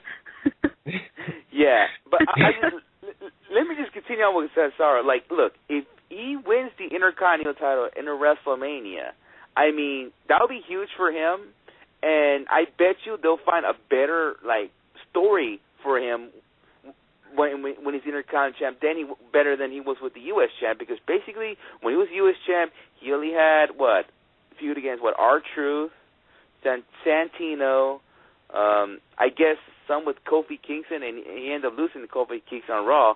But I'm pretty sure they'll find some kind of more storylines involving him with the Intercontinental title because, like I said, honestly, now that you say that, I think they're going to have Dean Ambrose go against Big E at WrestleMania if the Shield doesn't face each other at WrestleMania, because they're going to have the U.S. title and the Intercontinental title as merged. So yeah, I agree. That could be a possibility. To me, they don't need have to do that. They don't really have to merge those two titles. That's really up to them. If they want to do that, go ahead. But like I said, Cesaro could be heading towards some kind of storyline to WrestleMania, maybe some kind of big match. So we'll see how he does in the Chamber. I'm pretty sure he'll do something interesting in the Chamber. Yeah, he will do something interesting. Who will he be swinging? We saw him swing John Cena before. Fuck it, have him swing Randy Orton. He swung him all, probably. Yeah. The only problem, though, is that he could walk out of that match a total babyface. Yeah. Because of the possibilities of what he can do physically, being in that environment and being in the ring with so many different elements, he could walk out total babyface. And then Big E is a total babyface. How would they go forward with him being in the Intercontinental picture? They might say they don't merge the U.S. and Intercontinental, and he goes more in the realm of the U.S. title again with Ambrose, which would be just as phenomenal. Yeah. Yeah. I know you're a big Ambrose guy, so. Me? Yeah. Yeah. I love Ambrose, too. Everybody loves Dean Ambrose. He's the man. Yeah. It's funny because we almost met him, but I think Oscar's uncle kind of fucked it up. Hey, he'll be listening right now. That's fine. That's fine. He went up to Dean Ambrose when he was on the phone. Come on, man. I know. I try to stop him, too. Dude, don't freaking distract him. Come on. Aww. But yeah, also, question is, who's the last person? Who do you guys think is that last person that's going to be in the chamber? I can't think of nobody right now. So I think that's all of them, no? That's all of them, no? It's one more. It's one more spot. Wait a minute. Randy Orton, Daniel Bryan, Sheamus, John Cena, Antonio Cesaro, Christian. That's 6 people. But yeah, it's only 6. It says also versus to be determined. What, they're going to have 7 wrestlers in the chamber now? I don't know. That's what it said. No, they can't. They can't because you start with 2 and then there's 4 pods. It's only 6. You know what? My fuck up. I fucked up right there. I looked at the wrong fucking card. It doesn't have Christian on there. My bad. But yeah. It looked like first so far we got the chamber with Randy Orton, Daniel Bryan, John Cena, Sheamus, Cesaro, and Christian. We got the Shield versus the Wyatt so far. Yeah, it was not bad so far. And this talks about the guy who I don't want to go off on is Batista going against Alberto Del Rio. I don't want to see Batista. Just fire him. Just get hurt. Hey, like what Batista says, deal with it. Mm-hmm. I really like that attitude. I love, he's not, I can't stand, little, smiley face Cena who's just going to laugh off the crowd that's booing him and, just make his little snarky comments about it, and, it's no big deal. Batista comes out and he's like, yeah, fuck you, I'm back, and this is what's happening. I like that attitude.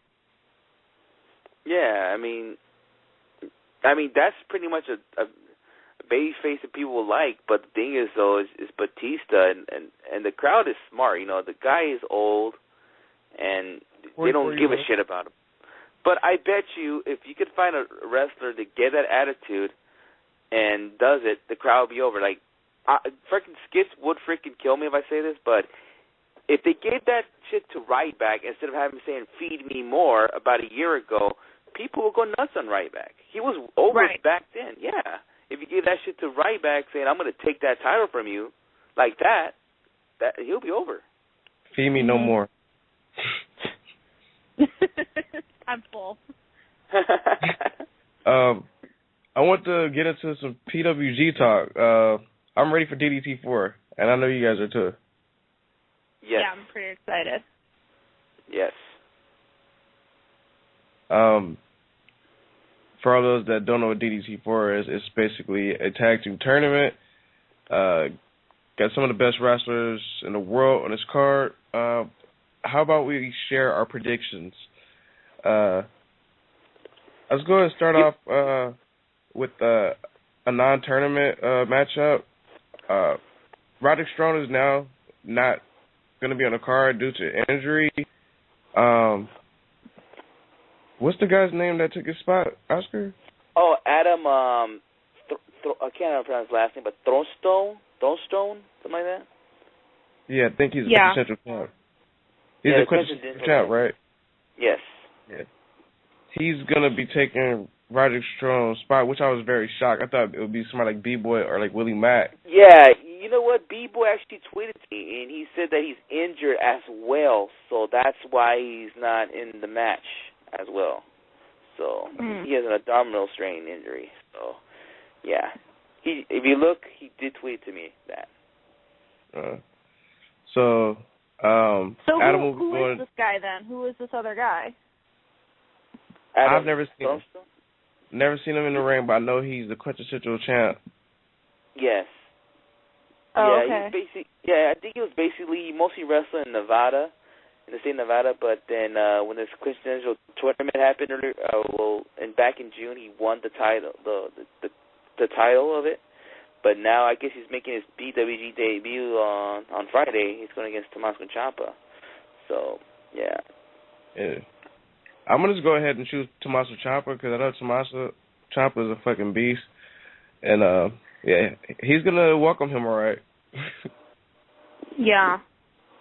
I don't see them bringing in a brand new guy and then he goes over a regular. Yeah. Yeah, me neither. What about you, Oscar? Yeah, Ciampa. I mean, and plus, if you read my my top 10 of the week, I put him as number 1. I do see him have a great 2014. This is a good way to start it. Yeah, even though it's against, I don't want to say he's a nobody, but he's somebody that you could start off beating in 2014, and he hopefully, not just only in Ring of Honor, but in PWG, he can be like a monster babyface that he can even threaten to beat Cole for any of those titles. So, yeah, I'm going with Ciampa on this. Yeah. Another, I might as well get into this now. This is a non-tournament match, too. Johnny Gargano versus Chris Hero versus Kyle O'Reilly versus Drake Younger. And the winner is the number 1 contender. I'm going for my boy Kyle O'Reilly because I think Kyle O'Reilly, if he didn't miss that one show, he would be probably the champ right now, maybe. I'm a big Kyle O'Reilly guy. So I'm going to go Kyle O'Reilly. To me, I'm going with maybe Dragon is probably booking all this, but I'm thinking he's going with the ones that the crowd's really going over it with. And I'm thinking it's going to be Drake Younger.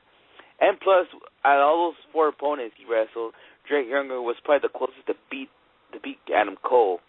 So I have to say Drake Younger. Yeah. What about you, Salon?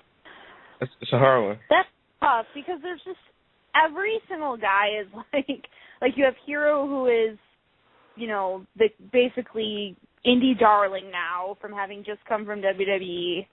I do think I would say probably on there O'Reilly's maybe a little bit of the dark horse because Drake Younger is obviously one of the king of indies, and then Gargano is just so hot. I don't know. I'd like to see O'Reilly take it too. Yeah, at first I did want to say Gargano. At first I did want to say Gargano will win this match, but it's just that he just wrestled Cole, and you're gonna make him wrestle again and beat him. I mean, if Gargano's gonna have a monster 2014, he would have beaten Cole the last show, but I don't know.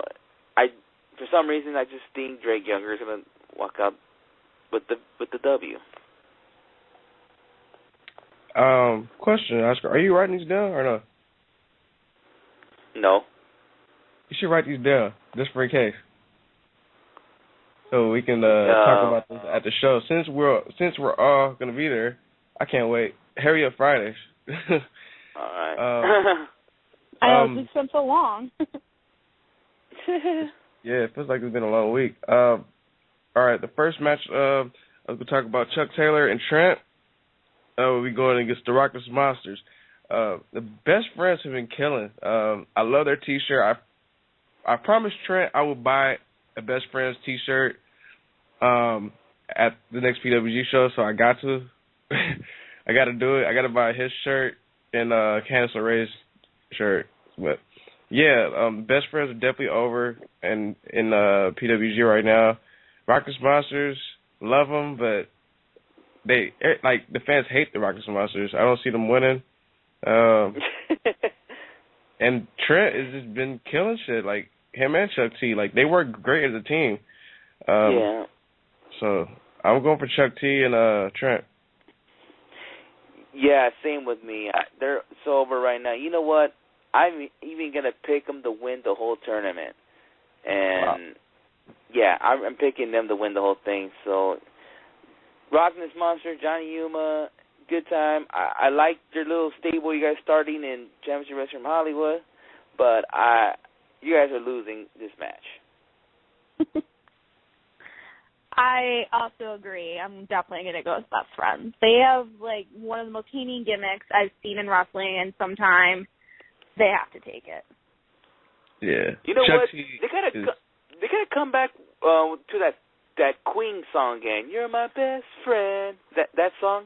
I mean, why had to come out with that old ass song that Chuck Taylor came out to? Like, why had to come out with that song? I mean, that Queen song fits them perfectly. Yeah, maybe they will. Hopefully.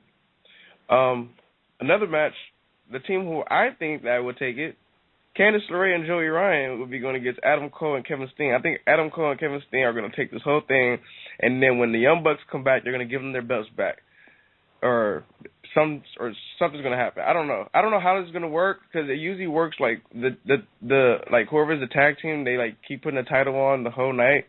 I don't know how it's going to work, because I just thinking maybe the winner of this tournament will get a tag title shot. Well, if Adam Cole and Kevin Steen win, my second pick is Candice LeRae and Joey Ryan. But that's going to be a great match. You got Candice LeRae, arguably probably, in my opinion, one of the best, probably the best female wrestler in SoCal. But I'm going with, it's a hard decision. I can't think about this one. I'm going to pass it on. Okay. This is kind of like, maybe you could say a little easy for me, but I'm going for Cole and Steen. I believe Cole and Steen will be in the finals with Best Friends, and Best Friends will beat them in the finals. So, yeah, that's how I see it. So, yeah. Sorry, Candice and Joey, you guys are losing. I'm wearing a shirt, too. Yeah, we'll get the shirt. I think you should change your mind. You should change it to Mount Rushmore. Or if you know what, better yet, when Candice and Joey lose, go in the bathroom and change and put in your Best Friend shirt when you. Like I did when I wore my Adam Cole shirt at the Wrestling Chairs event, and then when Gargano won, I had switched shirts. Yeah. And Gargano mentioned, "Hey, were you wearing Adam Cole shirt earlier?" I have to also go with Cole and Steen, and I think so because if the winner of this tournament really is, the next contender for the tag team titles, I mean, that's just booking gold as far as putting, all of Mount Rushmore up against one another. And was it Steen? I think he just tweeted a great picture of a new shirt they had that's a Cole. Yeah, I saw that. I want to buy that shirt too. That's brilliant. What is it? Cole Steen Cole?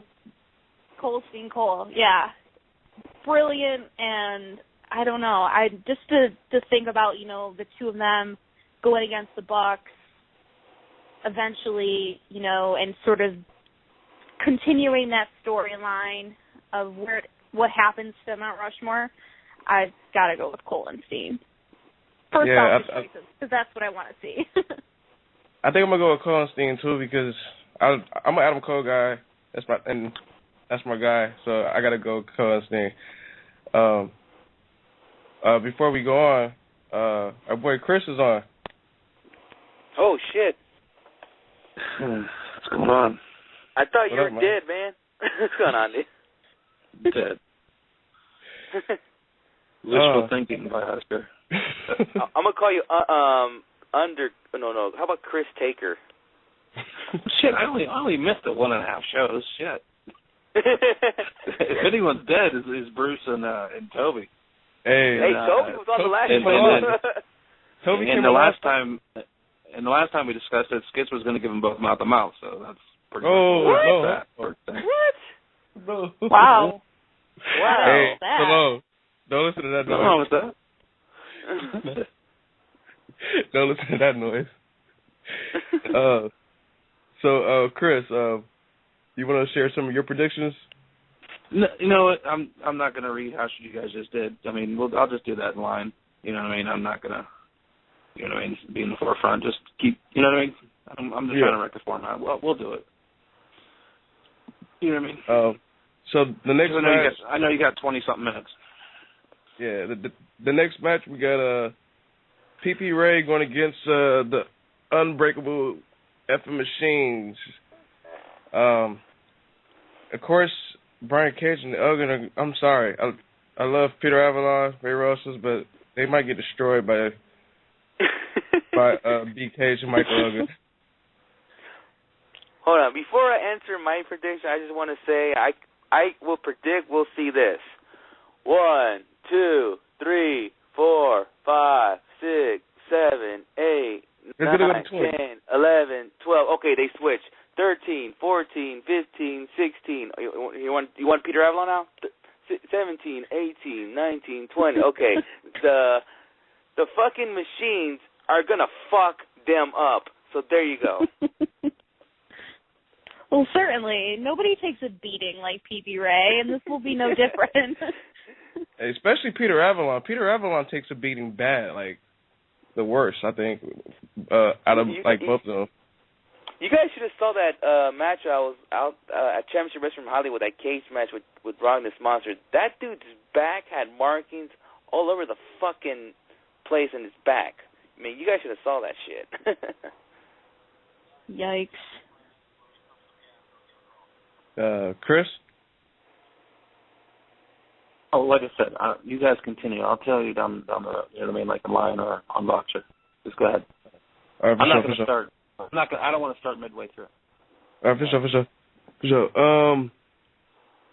This next match, which I'm looking forward to, is probably everybody better be standing up this whole match, is ACH and AR Fox versus Rich Swann and Ricochet, because it's gonna be some high flying like everywhere. Yeah. You don't want to sit down because you got to keep moving. Some people might get hurt if you have to push them out the way, but I can't wait. Like ACH, AR Fox, Rich Swann, Ricochet, probably four of the best high flyers in the business today. I'm looking forward to that. That's probably the main match I'm looking forward to when it comes to the tournament. But yeah, I'm gonna go with the Inner City. Yeah, I don't know. I'm gonna switch that to AR Fox and ACH because I don't know the situation with Ricochet. I don't know if he's gonna go to Japan or whatnot. So, well, you gotta think about this. I just noticed that you always pick in ACH a lot, and he's like pretty much a jobber in PWG and he's getting a W. Ring of Honor. He's getting a W. Huh? He just jobbed big time in fucking Ring of Honor Saturday. I mean, yeah, so you're always picking ACH like he's freaking gonna win the damn PWG title next show. So I'm sorry, man, but they're losing. I mean, I understand the Ricochet to Japan thing, but they're not winning the tournament either. So all night long, there you go. It's hard, dude. I don't know who I want to win. Dude, I'm seriously, ACH is I'll help you, Skits. It's one or the other. Yeah. Yeah, like it's 10 guys. Hey, there's a 50-50 chance that one of them might win. I just want to see. I have a feeling if AJ Styles make a return to PWG and he's going to return against ACH, you're going to pick ACH over AJ Styles for some reason. You're going to do it. Nah, I'm sorry. You got to forget. Well, you know what, Skits? Maybe due to the fact that he has been jobbing quite a bit, maybe Dragon gives him a bone and lets him win one. Lets him get a victory on the card somewhere in the country. You know, maybe you could look at it that way. You know, I mean, they're both not going to win the tournament, but maybe ACH gets a bone. You know. Yeah, I mean, it seems like all the guys that came in to PWG at the same time, which I'm talking about, Tony Nese, AR Fox, Tommaso, and, you know, I seem like ACH is the only one that hasn't had a win, so I think he's got to give him something. But we'll see. I just want to see some good wrestling. But it's definitely going down this Friday at the American Legion in Reseda, California. Pro Wrestling Guerrilla. I can't wait. Real quick, I never got your thoughts on the whole CM Punk situation, Salon. As far as, you know what everybody's saying with, if it's a work or not, I don't think it's a work. I don't know. I just, knowing what we know about Punk and, you watch his documentary and just the interviews he's been in, like, he's so pissy all the time. And it just seems like he takes things very personal, you know, if he's not the top guy and so forth, and he works his ass off to be that way. And if things aren't going well or not going the way he wants, you know, he stands up to that. So I don't think it's a work. I'm not totally surprised. The only thing that surprises me is that he is under contract till July. So how they're going to play that out, I'm not sure. As far as him showing up, you know, anywhere in TNA or Indies, that's definitely not happening.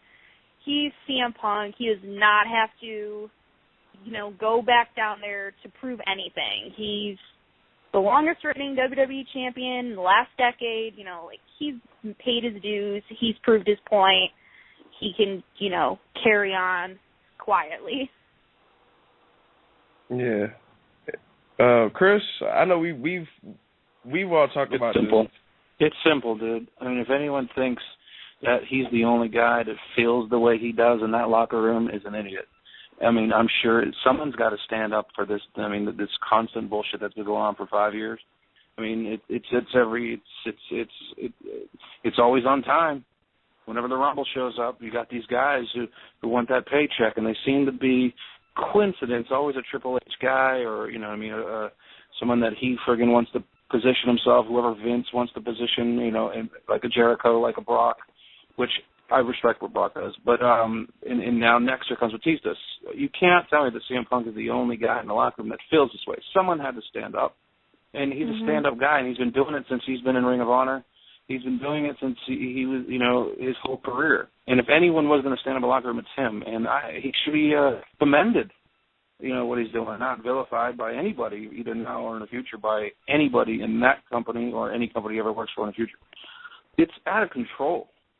It's out of control. I mean, it's actually ruining the WWE every year because you get emotionally invested in storylines and guys in hopes that these guys will friggin' have them WrestleMania moments that Michaels did, that Triple H did, and they never seem to get it.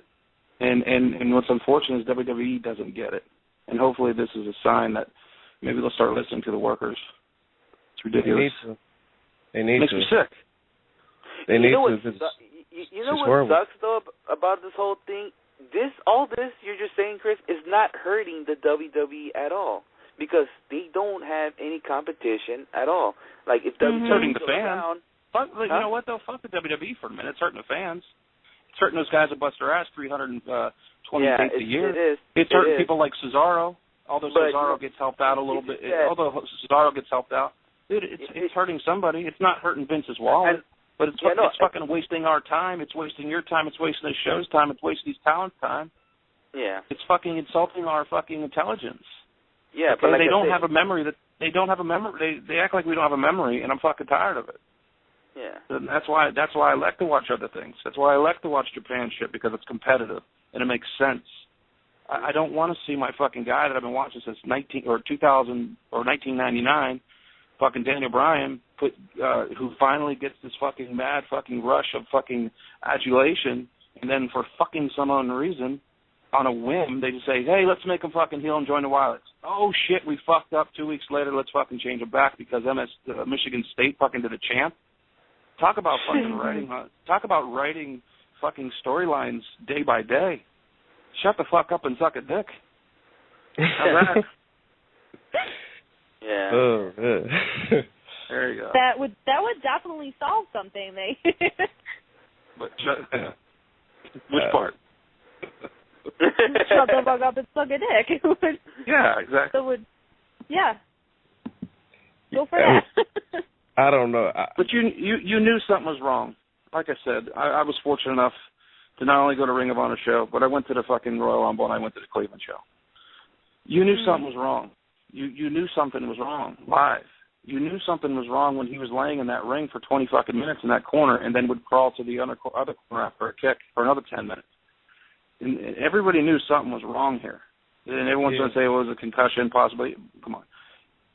Actually, he looked like a guy. He looked like a guy who got fucking news that he did not like, and the fucking guys were probably rumbling all day, and he decided to fucking lay down on a job a little bit. He's fucking probably pissed.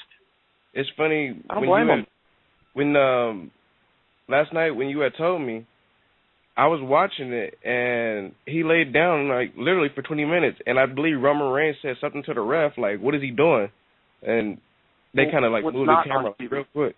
What's not on TV is there's 3 occasions where referees came from the back and talked to him in the corner.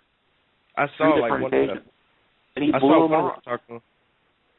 You don't understand. We were in the section right next to that saying, what's wrong? What the fuck is going on?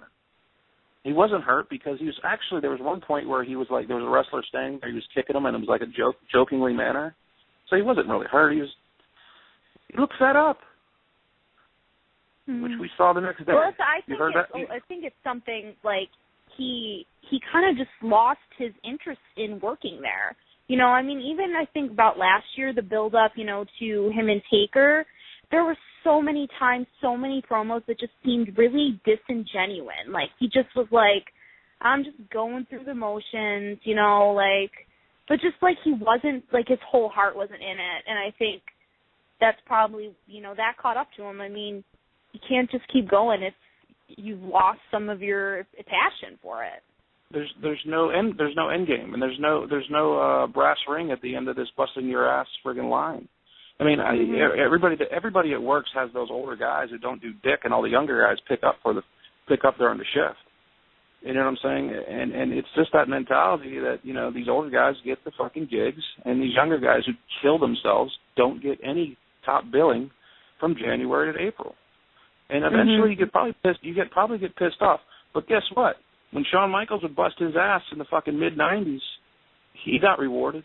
When the Taker fucking was just consistent as fucking hell in the 90s, he got friggin' top billing. You know, he got rewarded. All those guys got rewarded. But now this generation of finally we have workers on the roster again after a while. They're not getting rewarded. And you might see more of this. You know, as soon as they make their coin and they have enough money to friggin' burn, why not leave? You know what I'm saying? Right. Maybe this is maybe it's not going to be a big trend, but maybe it does. We got a call here. 909, you're on Wrestling Heads. Who's calling? Yo, this is Bruce. What up, Bruce? Yo, continuing on what Chris said, you know what? I think Jericho realizes that. And I think, you know, at the end of the day, it comes down to a business, and it's Vince's baby. And I think when you don't feel appreciated, it's time for you to take a step back. So I kind of now understand Jericho's mentality of, one, refreshing the character. Okay, I get that. But then number 2 is, well, maybe you might be seen as more as an important item when you are around instead of not being appreciated when you're not around. So I can understand that mentality of doing the part-time gigs, but not wanting to seek top billing like a Rock, like a Batista. Yeah, I think that's why everyone was so pissed, and there was a 70% failure rate for the Royal Rumble. It's because, you know, WWE shouldn't have telegraphed that Batista was going to win, and it's kind of fucked up. And here you go, you get another part-timer who's going to get a WrestleMania main event, who hasn't been around in almost half a decade. They basically told all of us, Batista's going to win. He's going to win the Royal Rumble just by promoting him every week. Like, we're not retarded. Just like Chris said earlier, like, we're not stupid. Like, we can read between the lines, like, what's going to happen before it happens. There's a difference, dude. There's a difference what they did to that Pittsburgh crowd. Okay, I was there early, and I was there during, and I was there after. There's you think it was like a deliberate fuck you? Listen, I think it was a genuine. I don't know what we're doing. Listen, there's a difference between you're trying to get heat for a talent in front of a city, and then there's then there's not paying attention of what a city wants or what your fans want. It was a genuine. The fans did not fucking want what was happening before it even happened. You saw it during the show. It didn't resonate on TV as much as it did live. Trust me. I mean, a lot of people keep giving Pittsburgh crowd credit on TV. Listen, it was 17,000 times harder and harsher live. They did. Everybody knew it was coming. Whole sections were murmuring. They saw motherfuckers getting eliminated. The smart marks know how it's going to play out. And when it was Roman Reigns, Sheamus, and fucking Batista, the whole crowd knew. And especially when Roman Reigns had offense from the get-go at Batista, we all knew that he was going to get reversed and thrown over. Everybody knew. We were all pointing it out to each other. The boo started before it happened, and it was. They were not trying to get heat. They just don't know what the fuck the fans want. They just don't.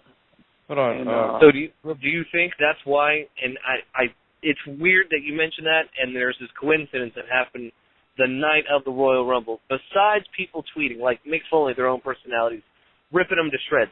I found it strange that WWE put up a survey on their Facebook page asking, or on their website asking, what did you think of the pay-per-view? And overwhelming majority said that it sucked.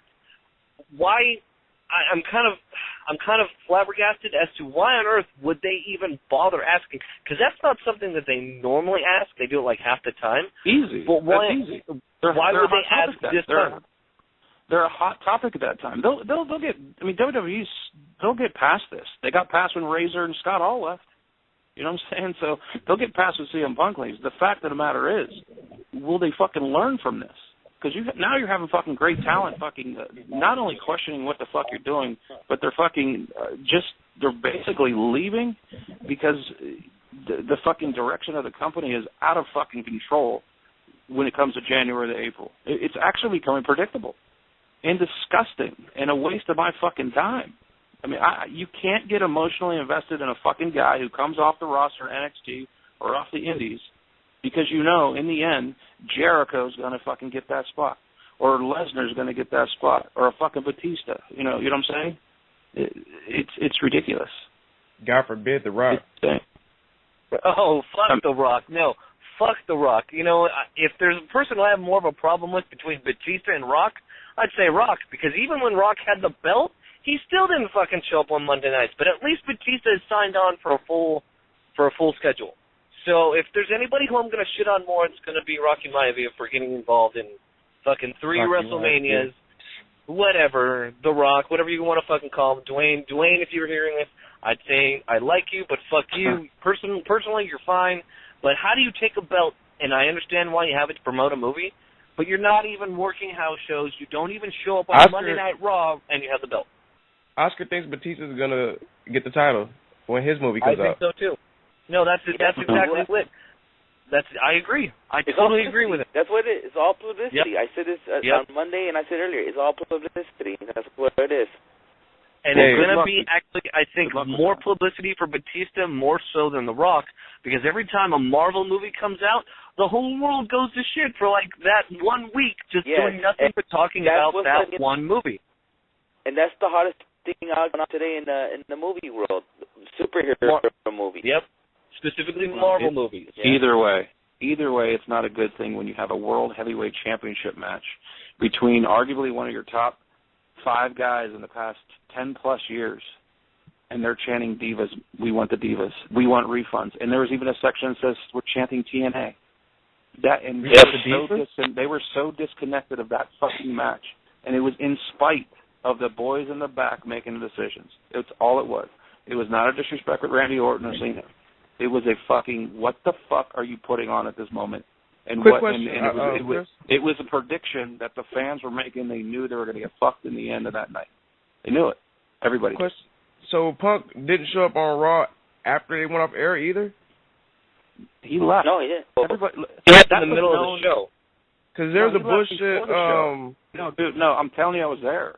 We knew what happened before the show started. Everybody knew he left. He wasn't there. I thought he left like in the first half. I thought he showed up, blew up, and then left after the cameras already started rolling like a half hour. That motherfucker left. He left before the show started at 8:00. It was already all over the fucking. It was rumblings all over the place. Because there was some bullshit on the website. I mean, not our website, but it was some bullshit on like some website saying that CM Punk wrestled the Shield after they went off air or like something. Somebody. Well, absolutely, whoever that person is a fucking fool because I was fucking there. Okay, so whatever website that is, I'm favorite that because that's not it. I definitely believe you. But we got 5 minutes. You don't have to believe me. You don't have to believe me. Just go look. All right. Well, I have to ask, just like how the crowd reacted on the pay-per-view, and everyone knows, they pretty much have a given idea that the boys in the back are going to fucking make it a Batista versus Orton match. do you see a repeat happening of how people shitted on the Goldberg and Lesnar match, them acting or being worse on the Batista-Orton match? Only way it could be worse than in the Royal Rumble is if you put that match last. And they're smarter than that. There's no way they're going to end WrestleMania with Randy Orton Batista. It will be bad. Yeah, and that's what I said on Monday. They'll never do that. That's what I said on Monday. Don't be surprised if the last match is John Cena versus Bray Wyatt.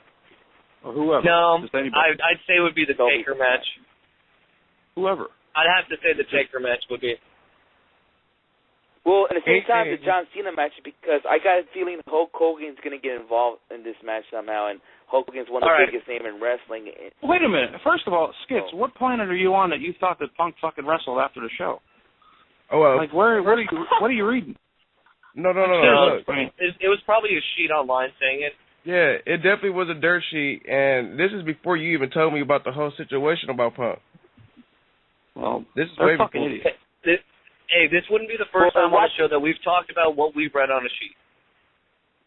Like, and then watch that same sheet's going to say CM Punk is going to be at Dragon Gate. Kiss my ass. He will not be at Dragon Gate. And here's the thing: when your contract is up, when your contract is up in the WWE, there's also a 90-day no compete clause. So he's not going to be unless they totally release him 100%. You still have a 90-day clause. So yeah, do you think he would ask for an immediate release? Or I don't think he has a choice. I don't think he's got a choice of what he could ask for. They're basically going to fucking determine what to do. If he's saying fuck you, they're going to say fuck you last. Well, if he just walked out on them, he's in breach of contract. Yeah, they could sue him. Mhm. Yeah, I don't think he would leave. I don't think he would leave until.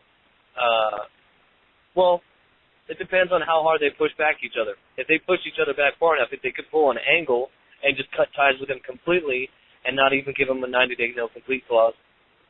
He will not do anything more if he ever went to Dragon Gate would be to stand in the middle of the ring and shake Gabe's hand in the back. He's not wrestling. I don't see him wrestling again. That's it. Period. If this is he has a very lucrative fucking opportunity.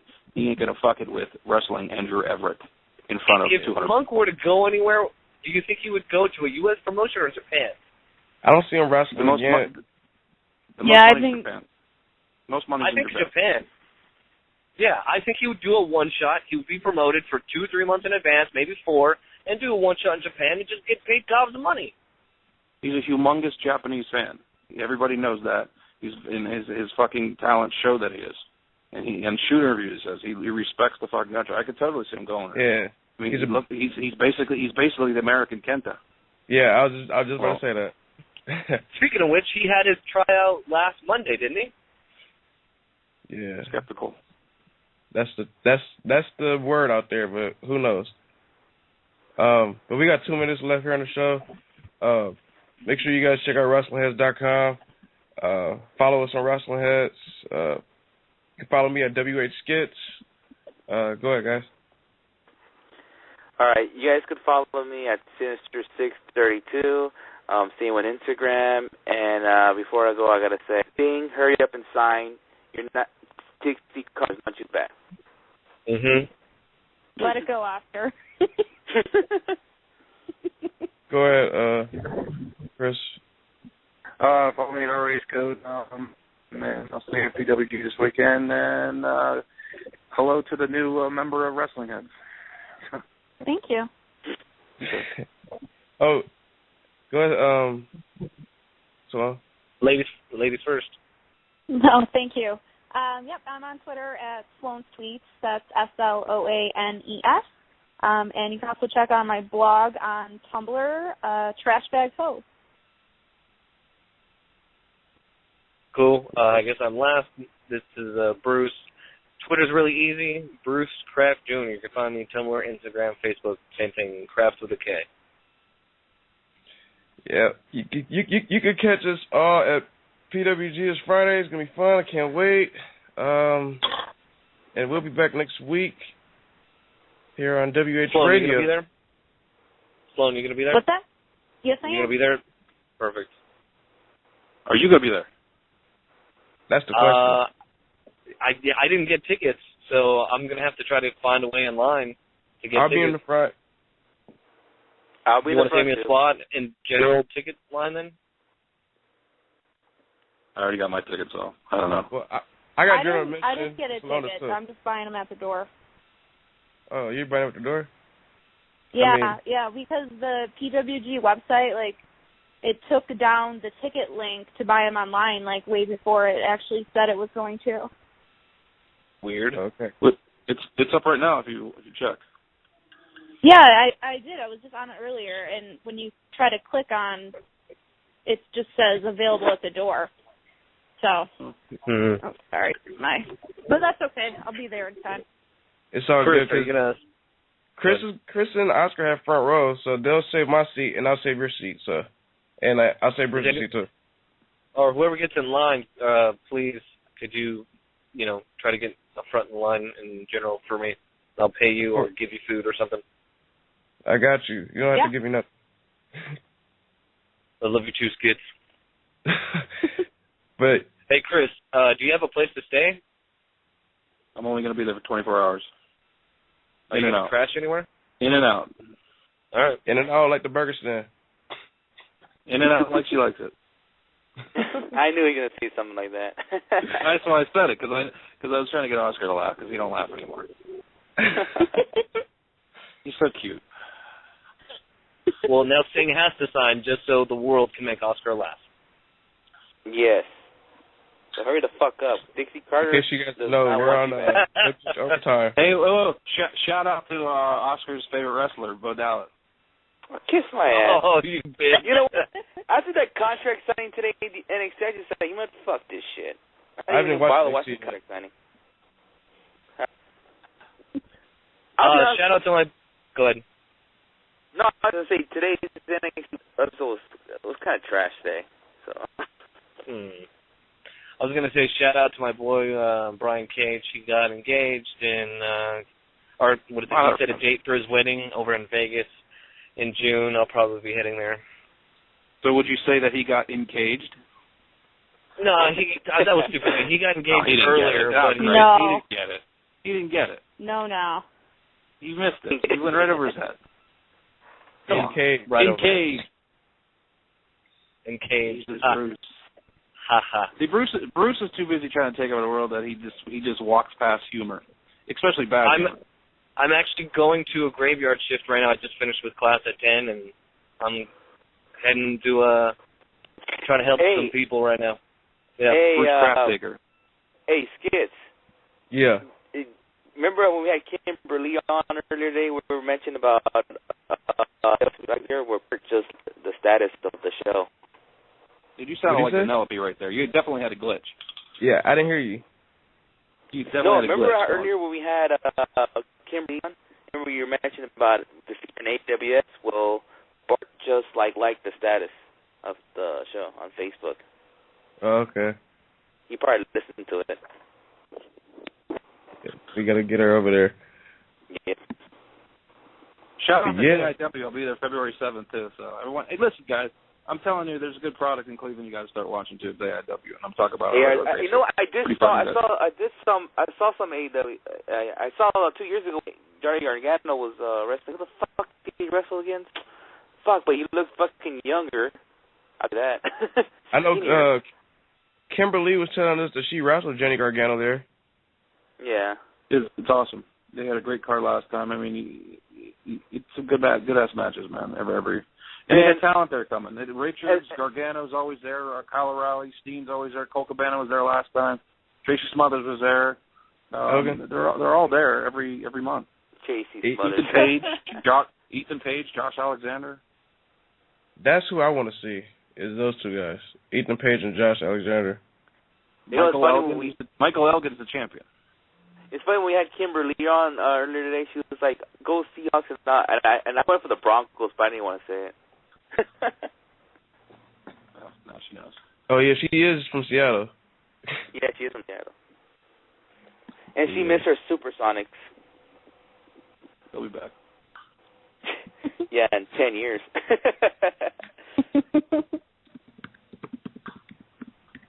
So, what do you think the replacement Skip is, Chris? Who? The replacement, Roderick's replacement. I like him. I mean, obviously you want to see Roderick Strong, but I like the fact that they're reaching out and getting youth. I like it, you know, and a guy who, this is a big moment for him, obviously. He's doing other things, but obviously this is going to be his biggest booking yet. You know what I mean? You got to prove yourself in front of that crowd. Yeah. Yeah. You know, I was actually shocked. You know what? A lot of stress. It's going to be a lot of stress for him. You show up there. Guess what? Is anybody going to Quintessential? I want to. I might. It's not looking good for. You know what? It doesn't some money I spend in PWG. I'll see if I go or not. I won't be able to go. I got work. I got to work the Flyers Kings game. Flyers. Yeah, if I go, it's because it's because there's a snowstorm on the East Coast and they cancel my flight. That's about it. What's out there in Pittsburgh? There's a snowstorm going there right now? It's 0 degrees.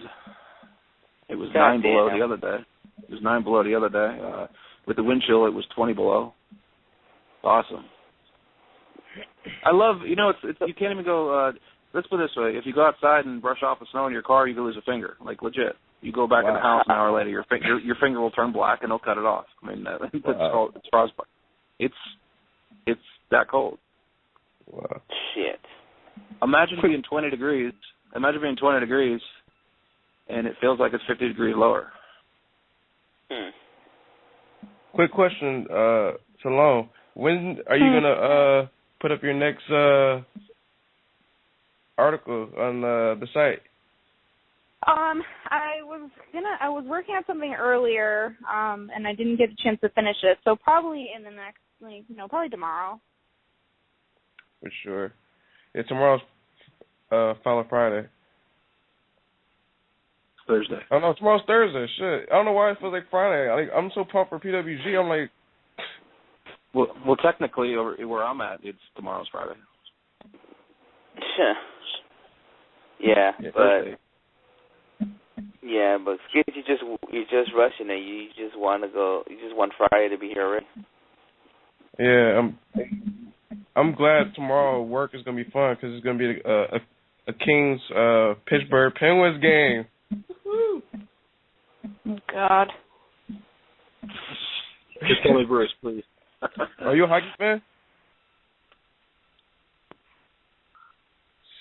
Are you talking to me? Yeah. Yep. Yeah. Oh yeah. I'm originally from Buffalo, New York, so Sabres? I'm a fan of bad hockey. But they're my team. I'll stand by them. They're improving. How long do you live there? Forever. I've only lived in California for like 6 months. Do you like it? Wow. So, it's all right. There's a lot of wrestling out here, which is good. But I do miss the snow and. Oof. Yeah, it's about 5 degrees in Buffalo, and they got about a foot of snow on Tuesday, Monday or Tuesday. They got a foot of snow to go with it. So. Yeah, I go to Buffalo. A lot. I actually like the place. I like Buffalo. Yeah. Oh yeah. I love it. This place is very, very different. People out here have too much money. They have too much money. I wish I had a lot of money. I wish I had a lot. I mean, the richest one that's like here talking is Bruce. So the richest. Good for you, Bruce. Sure. Why do you say that? Why do you Bruce say had that? like 3 jobs. The richest. Bruce had like 3 jobs at like one point. Oh yeah, no, that's true. I had 3 jobs at one point, but that in 20 years. In 20 years, you're going to see the end of TV shows, and it's going to say Bruce Kraft Production. I'm telling you. Oh, it already is. Crafty Enterprises. Oh, I'm talking about the end of shows like on Fox and CBS and shit. You're going to see sponsored by Bruce Kraft Corporation. Oh yeah, I'll be a producer for sure. Yep, and you better not hang up on me when I call.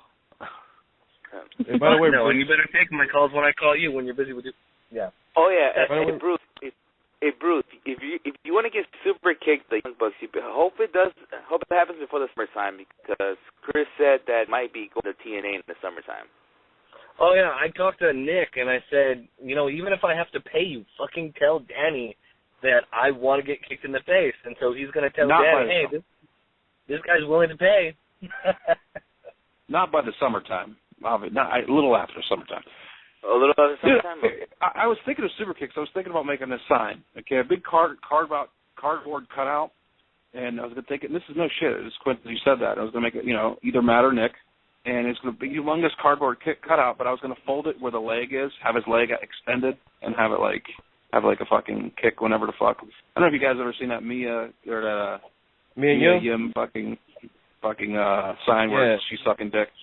Yeah. Sort of like a big sign like that. And then we could all get super kicked in the fucking crowd by a fucking cardboard fucking Nick Jackson. But I'm sure Larry will fucking super kick us ass, kick it out. It's funny that you mentioned my signs, because I think I want to take a SMD sign to a PWG show for Adam Cole. Well, you really don't have to abbreviate it. You could actually write dick on a sign. I think you'd get away with it in PWG. I don't think. Or you're going to get in trouble. No, because I believe WWE. Remember they were going to kick Toby out because he had a Cena sucks sign or something? What? They're going to kick Toby out at the Staples Center because he had a Cena sucks sign.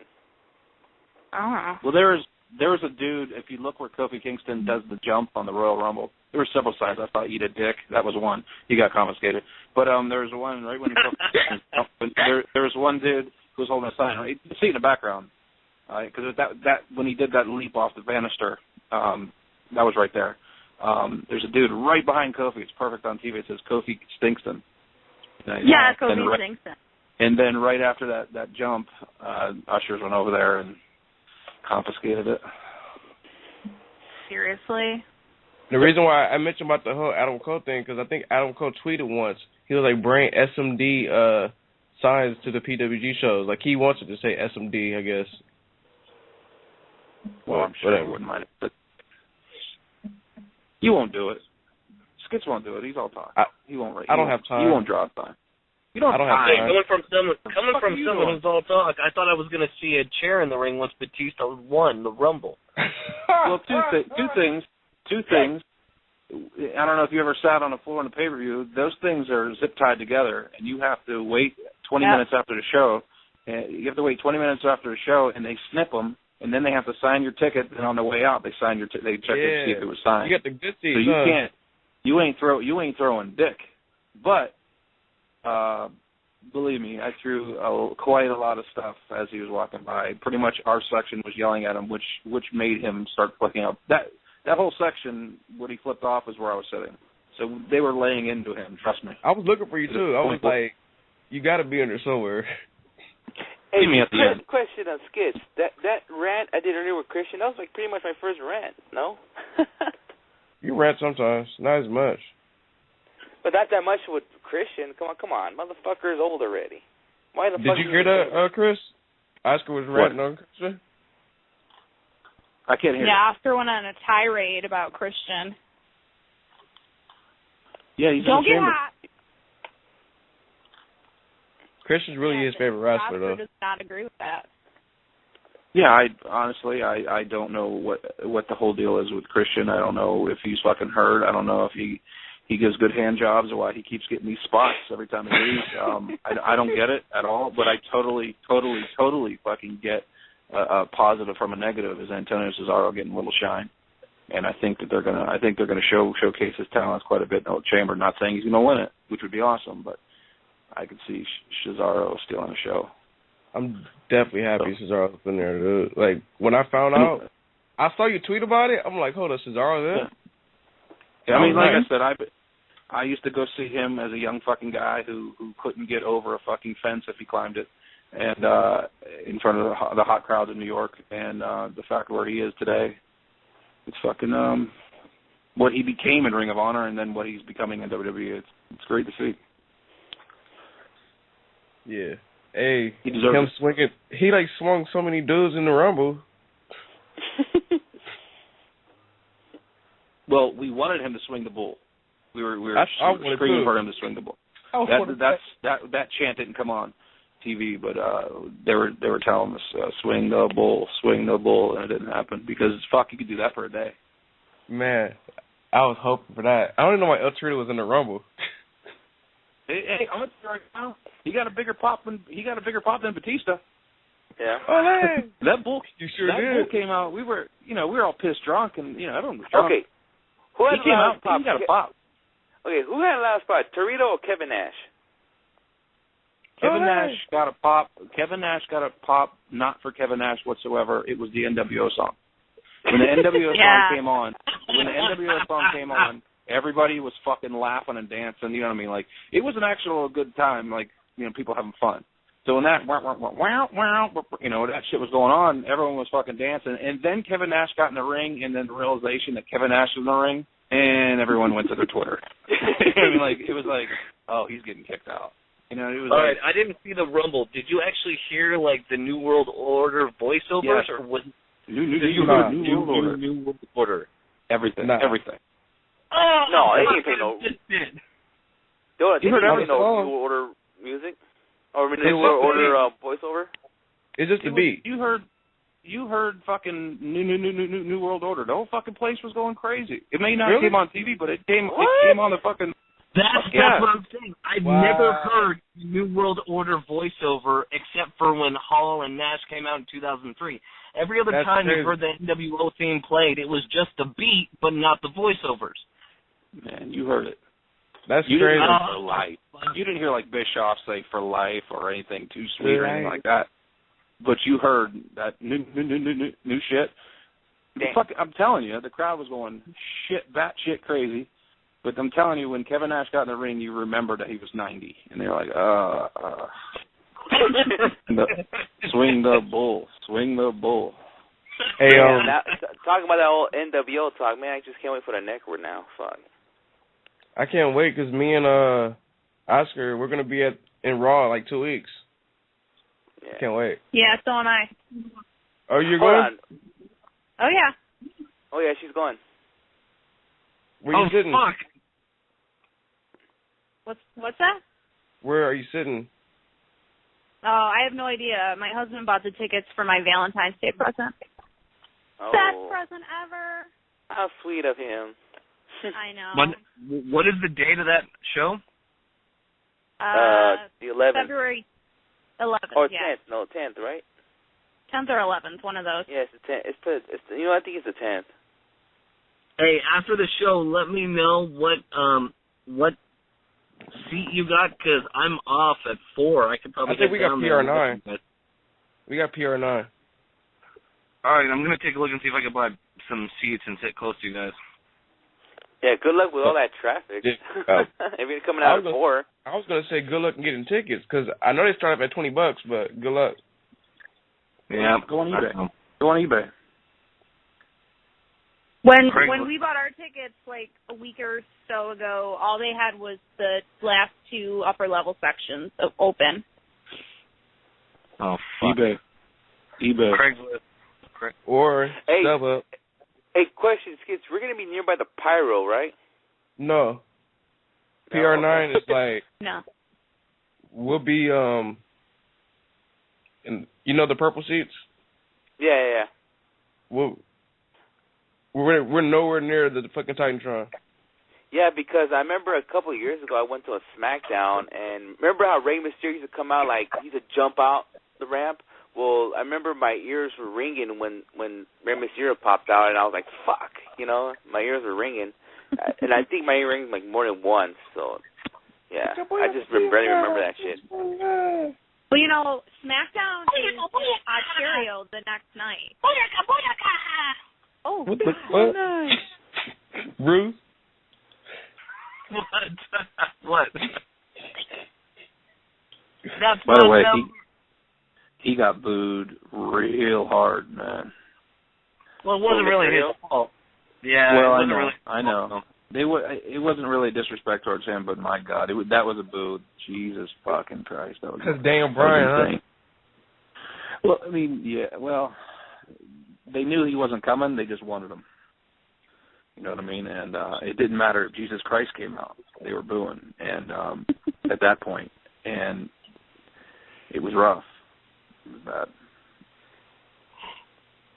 It was fucked up, but hey. It's funny. You know, the crowd knows what they want. It's funny because my buddy's friend went to the Royal Rumble because he lives in Pittsburgh also, and he went because he never been to a Rumble, and he's not familiar with none of the new guys, and when he heard everybody booing Rey Mysterio, he was like, "Why is everybody booing Rey Mysterio? He's a legend." He was like, I felt like that was kind of racist because they boo Rey Mysterio. It had nothing to do with that. And I remember me and Oscar had this conversation before. Me and Oscar had this conversation before on the show.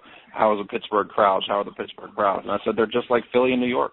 They don't give a fuck. They'll punch Santa Claus in the fucking face. That's just how it is. I mean, and every time I go to PWG, I always get that conversation. Which crowds compare to crowds, East Coast or West crowds? It's 150,000% different. East Coast crowds are fucking manic and crazy, and they know what they fucking want, and they'll tell you. And West Coast crowds are passive and are friendly, and they'll actually move out of your way and say, hey, and shake your hand. There's a big difference.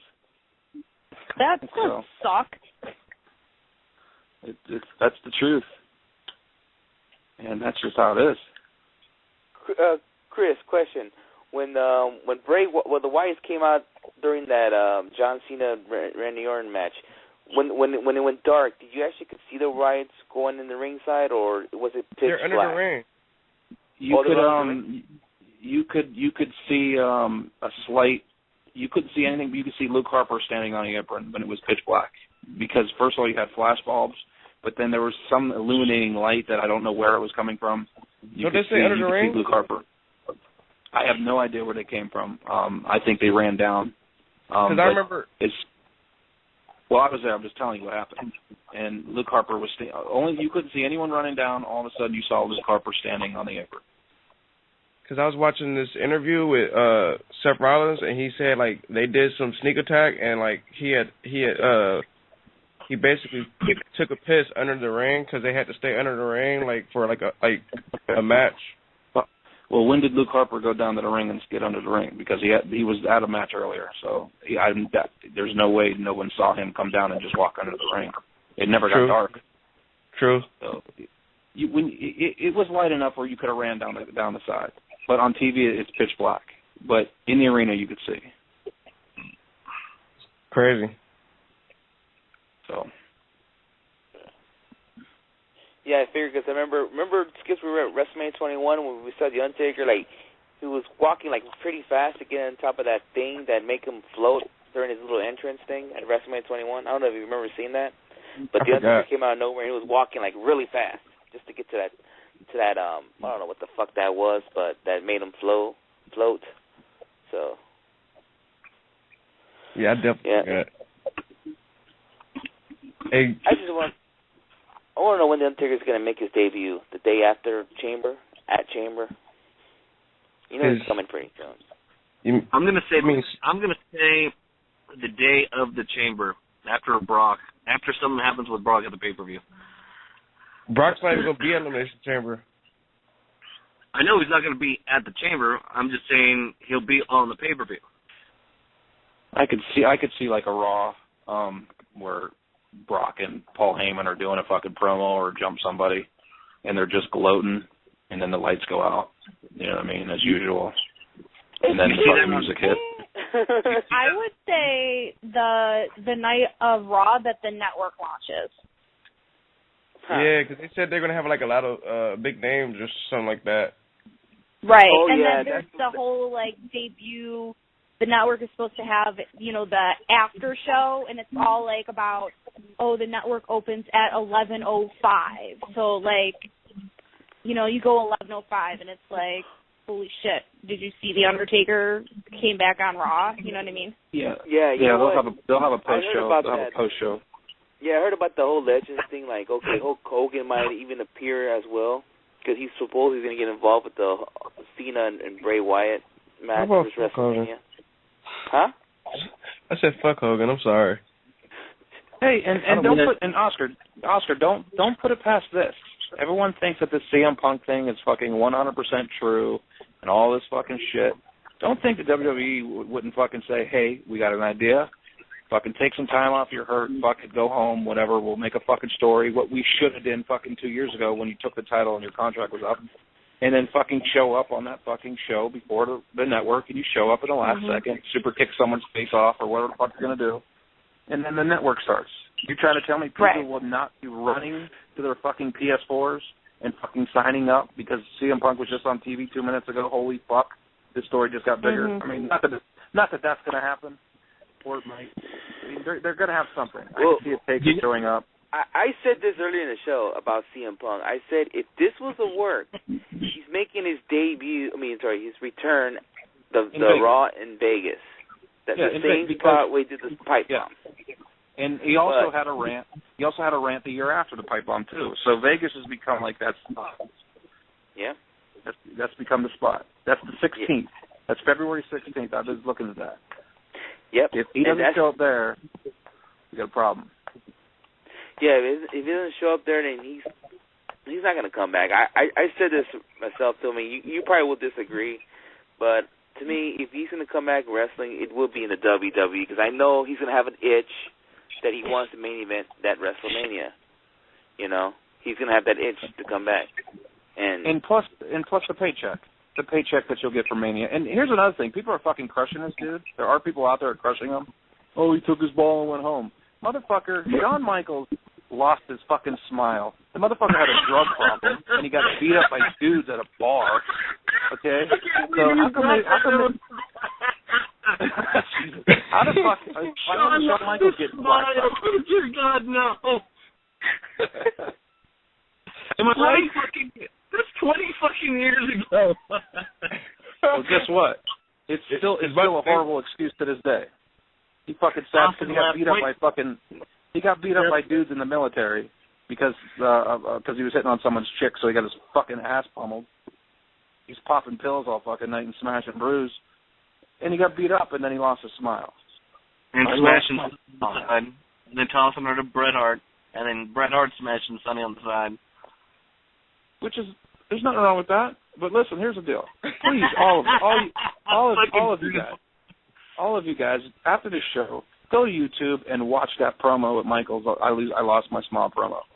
That is one of the worst shits I've ever fucking seen in my life. And that. Ever. Oh, Sean has to take some time off because he lost his smile as a tear dropped down his eyeball. Really, what a fucking poor excuse to have some time off. Yeah, I bet the Undertaker in the back with the boys weren't laughing their fucking ass off as Vince held the microphone. You don't think they were? Fuck yeah, that's what I said. That's what I'm saying. Fucking horrible. And then, Austin pulled the same thing twice. Well, he didn't want to fight Brock. And then Brock did it to Taker. They all do it. Brock didn't want to put over Taker, and he bailed. Stone Cold. They all do it. Hold on. That's funny that you say that because I remember seeing a meme saying, what, CM Punk didn't want to put over Cesaro, and then Punk bailed. He loves Cesaro. That's bullshit. He's been, let me tell you something. Yeah, he's been trying to put Cesaro for like... I know. That was the irony. That was the irony of the meme. Like, all of a sudden, you have to put over the guy that you love, and now all of a sudden you want to walk? Because supposedly... He was supposed to do a fucking promo. He was supposed to do a promo at the beginning of the show. That's why the Kofi Kingston match was real fucking long. That's what it was supposed to be. And the thing is, he would fucking gladly put over fucking Cesaro. The dude wore a fucking Cesaro T-shirt last WrestleMania when they didn't put him on the card. Yeah, I guarantee the press conference, right? I guarantee he would rather put. I guarantee he would rather put over Cesaro and then take fucking 17 fucking kicks by Rusev, who wasn't selling for Punk in that fucking Royal Rumble whatsoever. If you notice. Who? I'm sure they would rather. That fucking Rusev dude was. Oh, you're talking about kicking? Talking about Alexander. I'm sure that he was. I'm sure that he would fucking put fucking Cesaro over, then get stiff kicked by fucking. Oh my God, dude! Do you guys hear? I hear you. Who's talking? Who's talking? Let's fucking Bruce. Bruce. Who was Rusev kicking? Fuck. Did you watch the Rumble? No, dude. That's why I'm asking. Okay. Fucking Rusev fucking comes in and fucking no-sells everybody and stiff kicks everyone in a fucking cranium. I'm pretty sure that he would fucking rather sell to fucking Cesaro than fucking that guy. I mean, every time Punk tried to jump on the guy fucking threw him off him or kicked him in the fucking face. Mm-hmm. I think I would get pissed off too and lay down in the corner. Watch that again. Jesus Christ, Rusev came in like he was Andre the Giant. He was beating the fuck out of everybody. Yeah. It was a clusterfuck.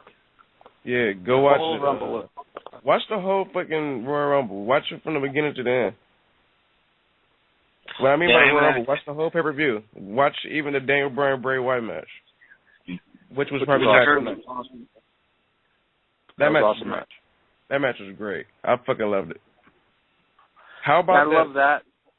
I love it. Go ahead. When fucking Bray Wyatt caught Daniel Bryan with the suicide dive and did the Sister Abigail on him.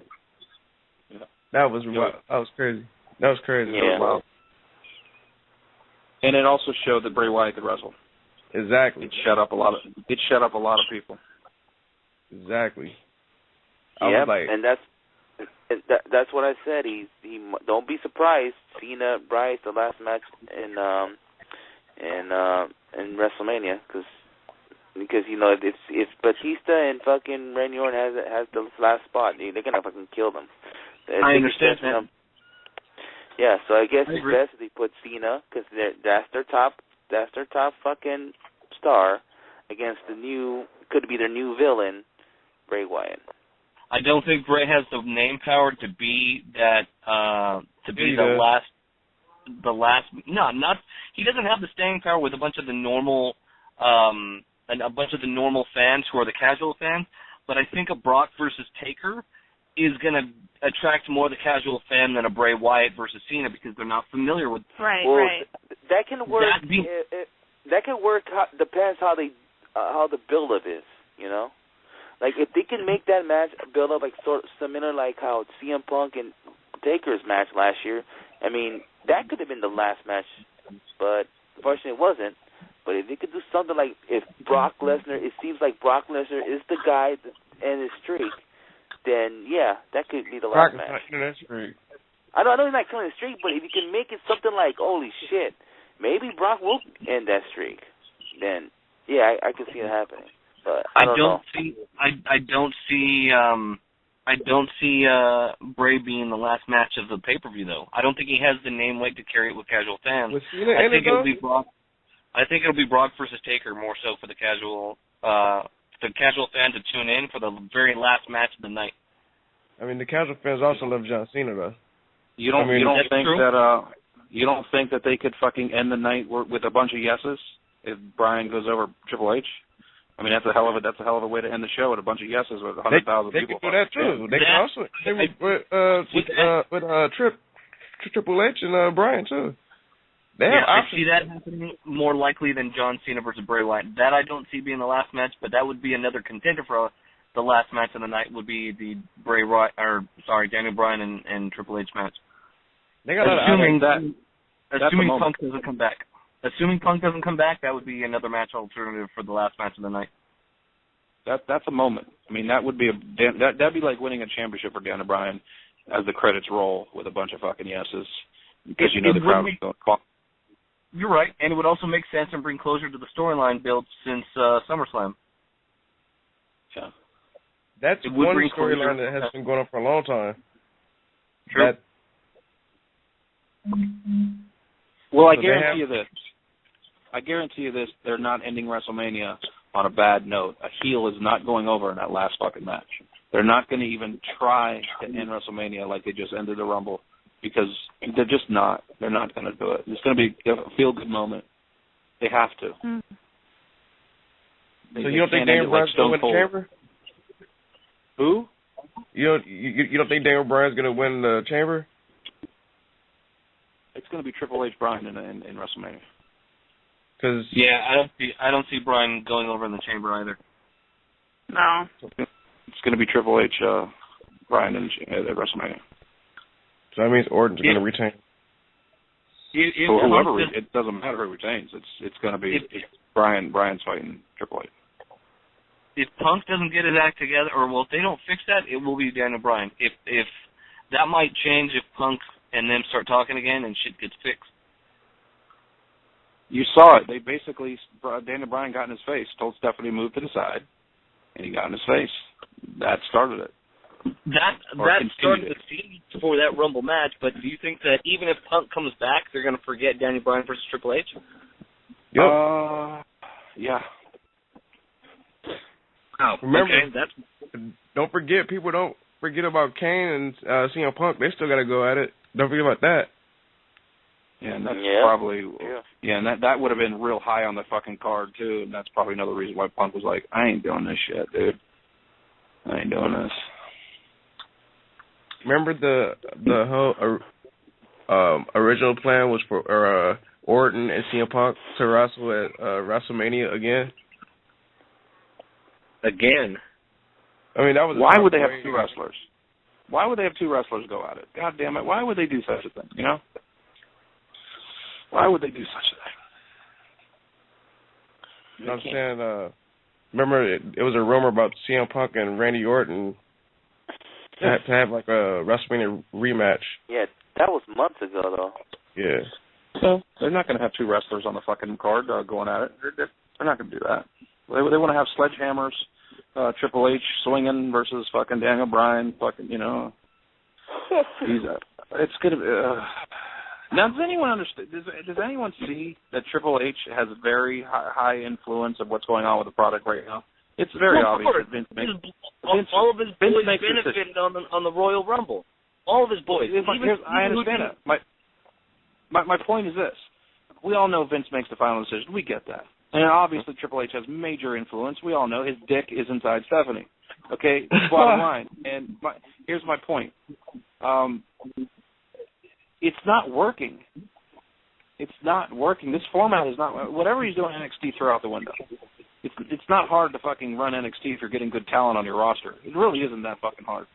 Well, he stands in front of a TV monitor, and all of a sudden he's a fucking genius because he's got Sami fucking Zayn on his roster. He's got fucking Sami Callihan on his roster. He's got fucking Pac on his roster. He had Cesaro on his roster. And all these. Now he's a genius because he's got workers. But anyway, he's just got a good eye for talent, and he also happen to have a good eye for a good writer for NXT. But that doesn't make Hunter the end all be all. I understand. He doesn't have shit. Steven Regal's the one of the fucking guys who's pointing out all this fucking talent to Triple H, and then when he finally looks at Davey Richards and Eddie Edwards, he tells them to go to fuck home. But it ain't hard when Steven Regal fucking. It ain't hard when Steven Regal hand gifts you Penta. At the end of the day, Regal's not the one going to give him the job. Yeah, Regal can give the suggesting, but if Hunter doesn't pass off on it, he's going to tell him to go shit himself, which is exactly what he did with Wolves. But at the end of the day, it is Hunter who chooses who goes on in talent. I understand that, but you're trying to tell me that fucking he said he has an eye for fucking talent. He obviously doesn't have a fucking eye for talent. He's an idiot. He's trying to get these fucking non-wrestlers. He's trying to get these fucking non-wrestlers who have fucking basketball backgrounds and doctor backgrounds and volleyball backgrounds. And listen, here's the deal. If you thought for a second that Hunter was a complete idiot, he wouldn't have gotten Sane on there. He wouldn't have gotten Sami on there. He just happened to listen to the right person at the right time. That's it. And that was William Regal talking to him. William Regal says, and beat it into his head, saying, these are the guys that you have to sign. That doesn't mean Hunter has to pass off on him every single time. Okay, what would you say? He didn't have to pick up the Wolves. What are we going to say? What are you going to say, Bruce, when you hear reports that Kenta fucking is not getting signed? Okay. You got to be a fucking. You got to be a. You got to be a dude from Mars. Hunter fucked up again. I'm going to say Hunter fucked up again. That's my point. My point is the format that he's fucking using for the fucking, even on the main show, is fucking up. Okay? As you just noticed this fucking weekend, Cleveland Raw was a fucking bust. It was a horrible fucking show. The Royal Rumble, after the Bray Wyatt match, was a fucking horrible show. It was a horrible show, live. And you can't fucking constantly fucking have nepotism with your fucking friends and fucking put them on top. It's not going to work. You can't fucking do it. You can't bring in 40-year-olds and expect it to fucking work long term. How do you go long term when fucking Road Dogg Jesse James and fucking Badass is going to be your champs? I could see it for a little while, but what if Then you have Batista, and then you have Orton. Look who's winning. Look who's on top. Okay? Oscar, yeah, you're right. Oscar mentioned something about a week ago before the Royal Rumble, and it really stuck in my mind. And he says, imagine the New Age Outlaws winning the tag title. Not only is that a slap in the face to your entire tag division, but then that's also saying, what do you think? That's also saying that doesn't speak highly of the tag division in the first place. One is an insult, and the other one is a reflection. And I was like, damn, Oscar, he was on point when he said that. And now when the New Age Outlaws won, I was like, fuck, they don't give a shit about their tag team division. Yeah. I'm going to tell you what this reminds me of. WCW, Kevin Nash in charge of booking. Yeah, you're right. Yeah, you're right. Favoritism and nepotism. Listen, if New Age Outlaws don't drop the titles to the Usos or a tag team that is an actual team going forward in WrestleMania or a little bit before, it's a horrible decision. Okay, okay, that's just it. If they're not there as a plant to lose to a tag team who's already fucking who's already it's it. That's bad booking. And but my question is this. Okay, say the Usos did beat the New Age Outlaws in WrestleMania. What's next? Exactly what I was thinking too. Wait, what? No, Real Americans. Real Americans. Real Americans should have been champs a long time ago. I don't even care if they ever win the championships. He asked the question, who do you put the Usos with the straps? It's Real Americans. And that's just the story. And you let that go for a while. You don't even have to put the straps on Real Americans. Of course we all want them to. But that fucking could go all over fucking the country. You know what I mean? That's what booking's about. You fucking set up matches that work across the country. You know what I'm saying? It's that consistent fucking match that you could put on the fucking card in Youngstown, Ohio, or in Buffalo, New York. Fucking Usos Real Americans is a match that fucking probably would get a lot of buzz throughout the city or the country. So basically, you would have New Age Outlaws keep the belt up until Mania, but then drop them to the Usos since they've probably been a long-established tag team. The Usos are on fire. You have opening match for WrestleMania. Opening match in WrestleMania should be a tag match, just like it was in Rumble. And you have Usos versus New Age, and if you want to sprinkle in a fucking another tag team like the Real Americans as a triple threat, you put the Usos over. And you start it off right. Listen, I don't like good guys. I'm a heel guy, of course. But for card-wise, you get the crowd jumping. You get the fucking good guys going. And it also revamps your division up again. You cannot have the New Age Outlaws as champions the day after WrestleMania. You can't, right? What would you do? What would you do if that Monday Night Raw they show up with the belt and they're still champs? I would probably just sit there and say, Doofus is at it again. And his idiotic wife. Yeah, I was saying everything.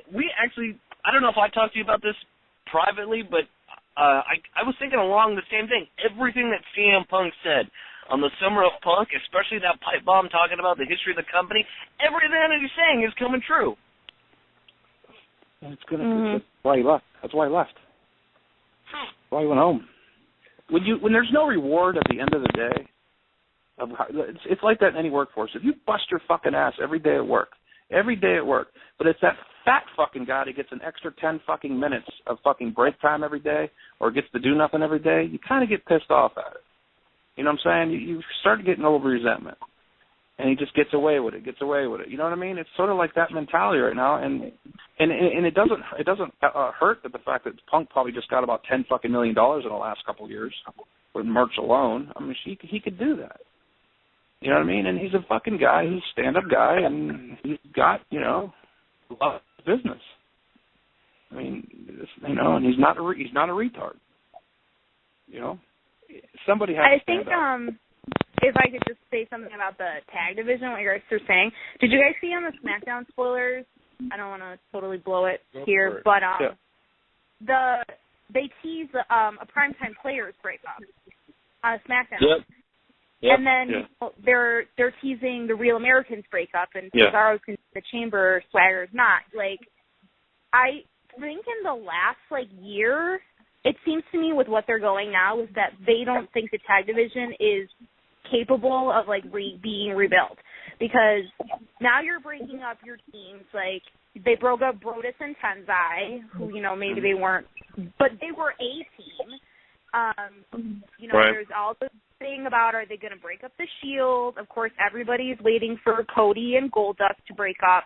So they're just there seems like they're going in the direction again of not having tag teams and just letting tag teams, fall to the wayside. And I think it's kind of the champs being the New Age Outlaws couldn't be more definitive of that. It's you know what, we kind of thought these tag teams, they're not really making us money. We're going to go back to what we originally thought, which is with the tag team division isn't worth it.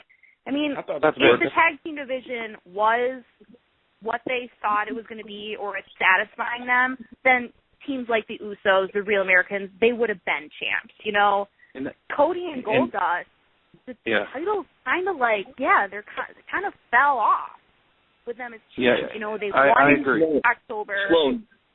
Sloan, do you feel like I love how you're analyzing it and looking at it. Are you thinking to yourself, why on earth did they spend 2 years trying to build up the tag division, or a year and a half, if they're just going to shit all over it and break everybody up at the end? Well, absolutely. Absolutely. And even with, when the Shield were tag champs, they went ahead and they made this big deal. Oh, and they're now the 5th longest reigning tag champs. And then with that came the creation of, you had the Rhodes Brothers, you had the Usos get hot, you had the Real Americans form. Even at that time, you could say 3MB were getting weekly tag matches, and then storyline-wise, the titles went to Cody and Goldust, which was amazing. I was there live the night that they not won the titles, I think, but got their jobs back. And then it kind of was okay, that was fun, but it's not really working for us. What they think is not working. So it seems like here it is. Here's why. Here's why I agree with everything. I agree with everything you're saying, and here's why the format that they're using. They're not using real teams. They just use superstars, and they just put them together just as they're just all of a sudden a team, so they could do exactly what you're saying. It's just dismantle them whenever they want to, and what I mean. It's not like you would. It's not like you could dismantle the Rock and Roll Express and put Robert Gibson and Ricky Morton somewhere. You could dismantle and Cesaro and Swagger, and you wouldn't miss a beat. And you could just get 2 other random guys and make a goofy name and make them a tag team. That's all Vince right there. That's Vince. Right. They're just going to go back to that, and that's why I feel bad for the Usos, because they're the only team that you can't just dismantle the Usos. You know what I mean? There's traditional tag team, that you would see in an era of tag teams. So, it's kind of what's the point? I know after saying earlier, the one is hooking up with the Wyatts. Naomi. Yeah, Luke Harper and Eric Rowan will get a tag team shot, and they'll probably beat the fucking Usos too, probably. The day after. Right. That would suck, but I see that happening, unfortunately, to establish them even further. No, I think it definitely has to happen. No, like I said, the Usos will get a run because one of them is banging Naomi, and they're all over the Total Diva shit. So yeah, that just entitles them basically to a win, but not necessarily a run. And I see them getting that win at WrestleMania as the highlight of their career, but I don't think they have the popularity nor the charisma to follow up with a long established title run after that. Popularity a little bit because one is banging Naomi, so. That doesn't make them popular. I don't think that's going to do it. I just think the Usos are fucking good. I mean, think about it. I know they're good, but before Total Divas, they were always in main event superstars. I mean, they started to give them a chance. I'm going to tell you, this is where the Usos caught my eye. They caught my eye at Money in the Bank when they faced the Shield. That's when they caught my eye. Oh, yeah. All those tags they had with Rollins and Reigns were great. Yeah, they barely gave him their shot there. Like, he finally did it, and look what he did. You know why? It's very simple, because they consistently put him on TV and when you consistently put a team on TV for a while and keep putting them on, they grow on you, and that's something that they've done in the past 6 months, and it seems like they're fucking trying to go away from it, I guess, again. Mm-hmm. I mean, I'm not gonna, and you, Skits, you know it.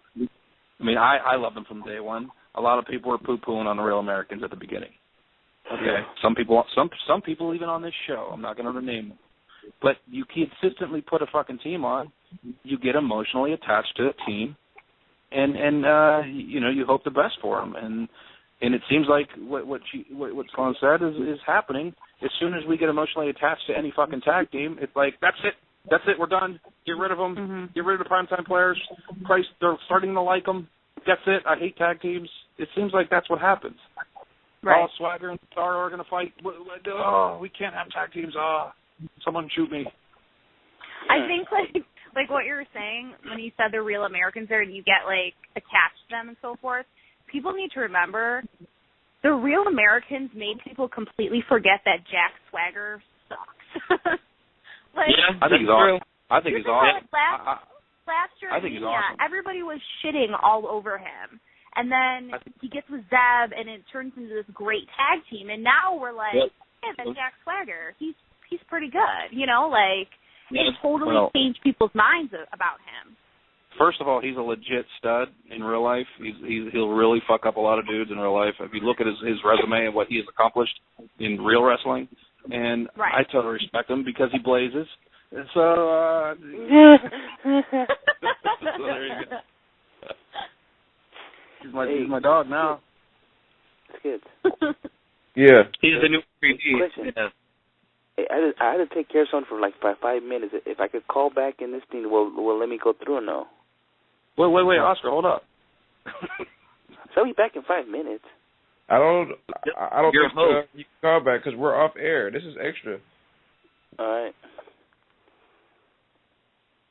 All right, well, I missed him already. I'll be back. All right. Hey, is this going to be recorded, though, at all? I think it is. All right, that's cool. So let's talk about each other's day. So how was your day? I'm in the hospital I'm in the parking lot of the hospital right now that I'm supposed to work at. I'm busy talking to you guys. That's all? Where are you, like on a break or something? No, it's like when you're on call, or you can when you're not scheduled to work, you just show up whenever you want to work at my hospital, because I work at a detox and a mental hospital. So it's like nice.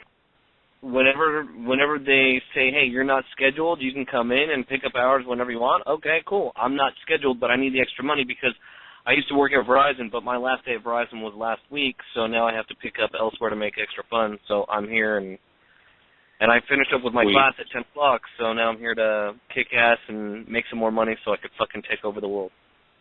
All right. That's better what I do. Oscar hung up by accident.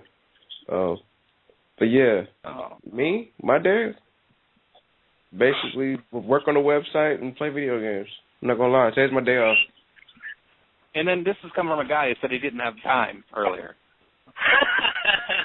He doesn't have time for arts and crafts. Come on. Yeah, make a fucking sign with 3 letters on it, for fuck's sake. Hey, I got an idea. We all have our shirts. Why don't we show up on Friday to do WrestlingHeads? I can wear it, but it's shrunk. Mine's shrunk. Right. I need to buy like a whole new one. The main reason why I'm talking about it is because we've always been meaning on doing this to get on the DVD, but instead of having our backs turned where they can't see the logo, we actually sit on the side of the ring that the camera will see our logos by the entrance where the wrestlers walk to the ring. Nah, man. No, I'm sitting opposite. I'm sitting on stage. I'm sitting behind Jay. The rest of them. That's what I'm saying. Well, why would we do that if we can't promote WrestlingHeads by sitting on the opposite side like we spoke about doing before? Wear your shirt backwards. but you can't see it because of all the people that are in front. Yeah, you can. Jump up and down. Jump up and down. Look, if you guys go watch the preview right now, you can see me on the preview. Like, you can, like, I'm always on the preview. Like, I'll definitely. No. Well, I was going to say, if wear it Oscar wrapped around your shoulders. If Oscar and Chris, if you guys are going to have your shirt, you might as well wear front row. We'd be on the DVD the whole fucking time. Yes, listen. People, wear your shirt, like, you know how people wear, you know, the nerdy sweaters over their shoulders? Wear the shirt around your shoulders. They're not going to see the shirt nor the logo the whole time if we're wearing the shirt backwards and we're sitting right next to the stage because the camera's not going to be on us. The camera's not going to be on us the whole time. The camera's not going to be on us the whole time. The camera's on the fucking whole show. The camera's not on us the whole time. You're most likely to be on the camera at all times when you're in front of the ring right by the entrance. Also, I'm telling you, on a preview, dude, like, we get on the preview all the time. And plus, the high flyers, they always come on that side where we sit. And, like, the camera's going to be on our side. Like, remember Drake Younger was... Yeah, but the high flyers also go on the other side, too, so the point is mute. All I'm saying is that we would show up on a DVD more often with the logo to promote WrestlingHeads. We would literally be on camera more often. Next to the entrance ramp? Like, next to the entrance aisle? Right, where the aisles where the wrestlers walk to the ring. We had talked about that before getting the shirt. Once we got the shirt, no one wanted to do that anymore. And I'm like, why not? Because you're literally going to be on camera. I don't know. We got our spot. I mean, we always sit at the same spot. Hey, man, look what I did. Look what I did at Ring of Honor TV tapings. That dead center. I was fucking on TV for 4 straight weeks. That's national. So I did my spot. Yeah, that's true. That's true. I already got my shirt lined up. Nobody has what I got. Hey, it's funny because I got a custom made shirt, and I'm busting out. So. It's funny because Murray from 4CR, he saw you with the WrestlingHeads shirt on. He pointed it out. Yeah. So we'll be all right. I'm looking forward for that custom made shirt. Oh, it's not. I didn't sew it, so let's not get out of control. I thought it was a jersey. No, you'll see. That's not a jersey. It's a Jim Kelly jersey. Yes. So wait a minute. Were you old enough to remember those early '90s Buffalo Bills teams? Of course. Well, I was like, I was born in '86, so I was young, but okay. You know, I was alive. You were there. All right. I was there. You're aware. All right. Because I actually go to Bills games. I was just saying. I'm not a Bills fan. I'm a Bears fan, but I actually have gone out to Buffalo quite a bit. Yeah, Bears. Yeah. I was just going to say my question was really how hard did the city take that? I mean, obviously it's a friggin' stupid question, but I mean they're still recovering from them fucking 4 straight. But yeah, I don't know if we've ever come back. But the thing is that we've had no reason to come back. Like, it's been all downhill, just a continuous, river of shit since then. And of course, I think we kind of came up a little bit when the Sabres, made the cup playoffs in '99, and then they got screwed. Went bad. Then they got screwed in the final game. Right. Then that really went bad. So, we were kind of at a low peak for, still to this day. But Buffalo people are just like the most resilient, loyal fans. We will not quit. So what's your baseball team? Like, this is our year. The Bisons? Yeah, we She's have like the Bisons. Yeah, we have minor baseball. She's the Bisons. But nobody gives a shit about baseball in Buffalo. Like, that's not even real. And we also do have lacrosse, and our lacrosse team has actually been the only team to win championships for us.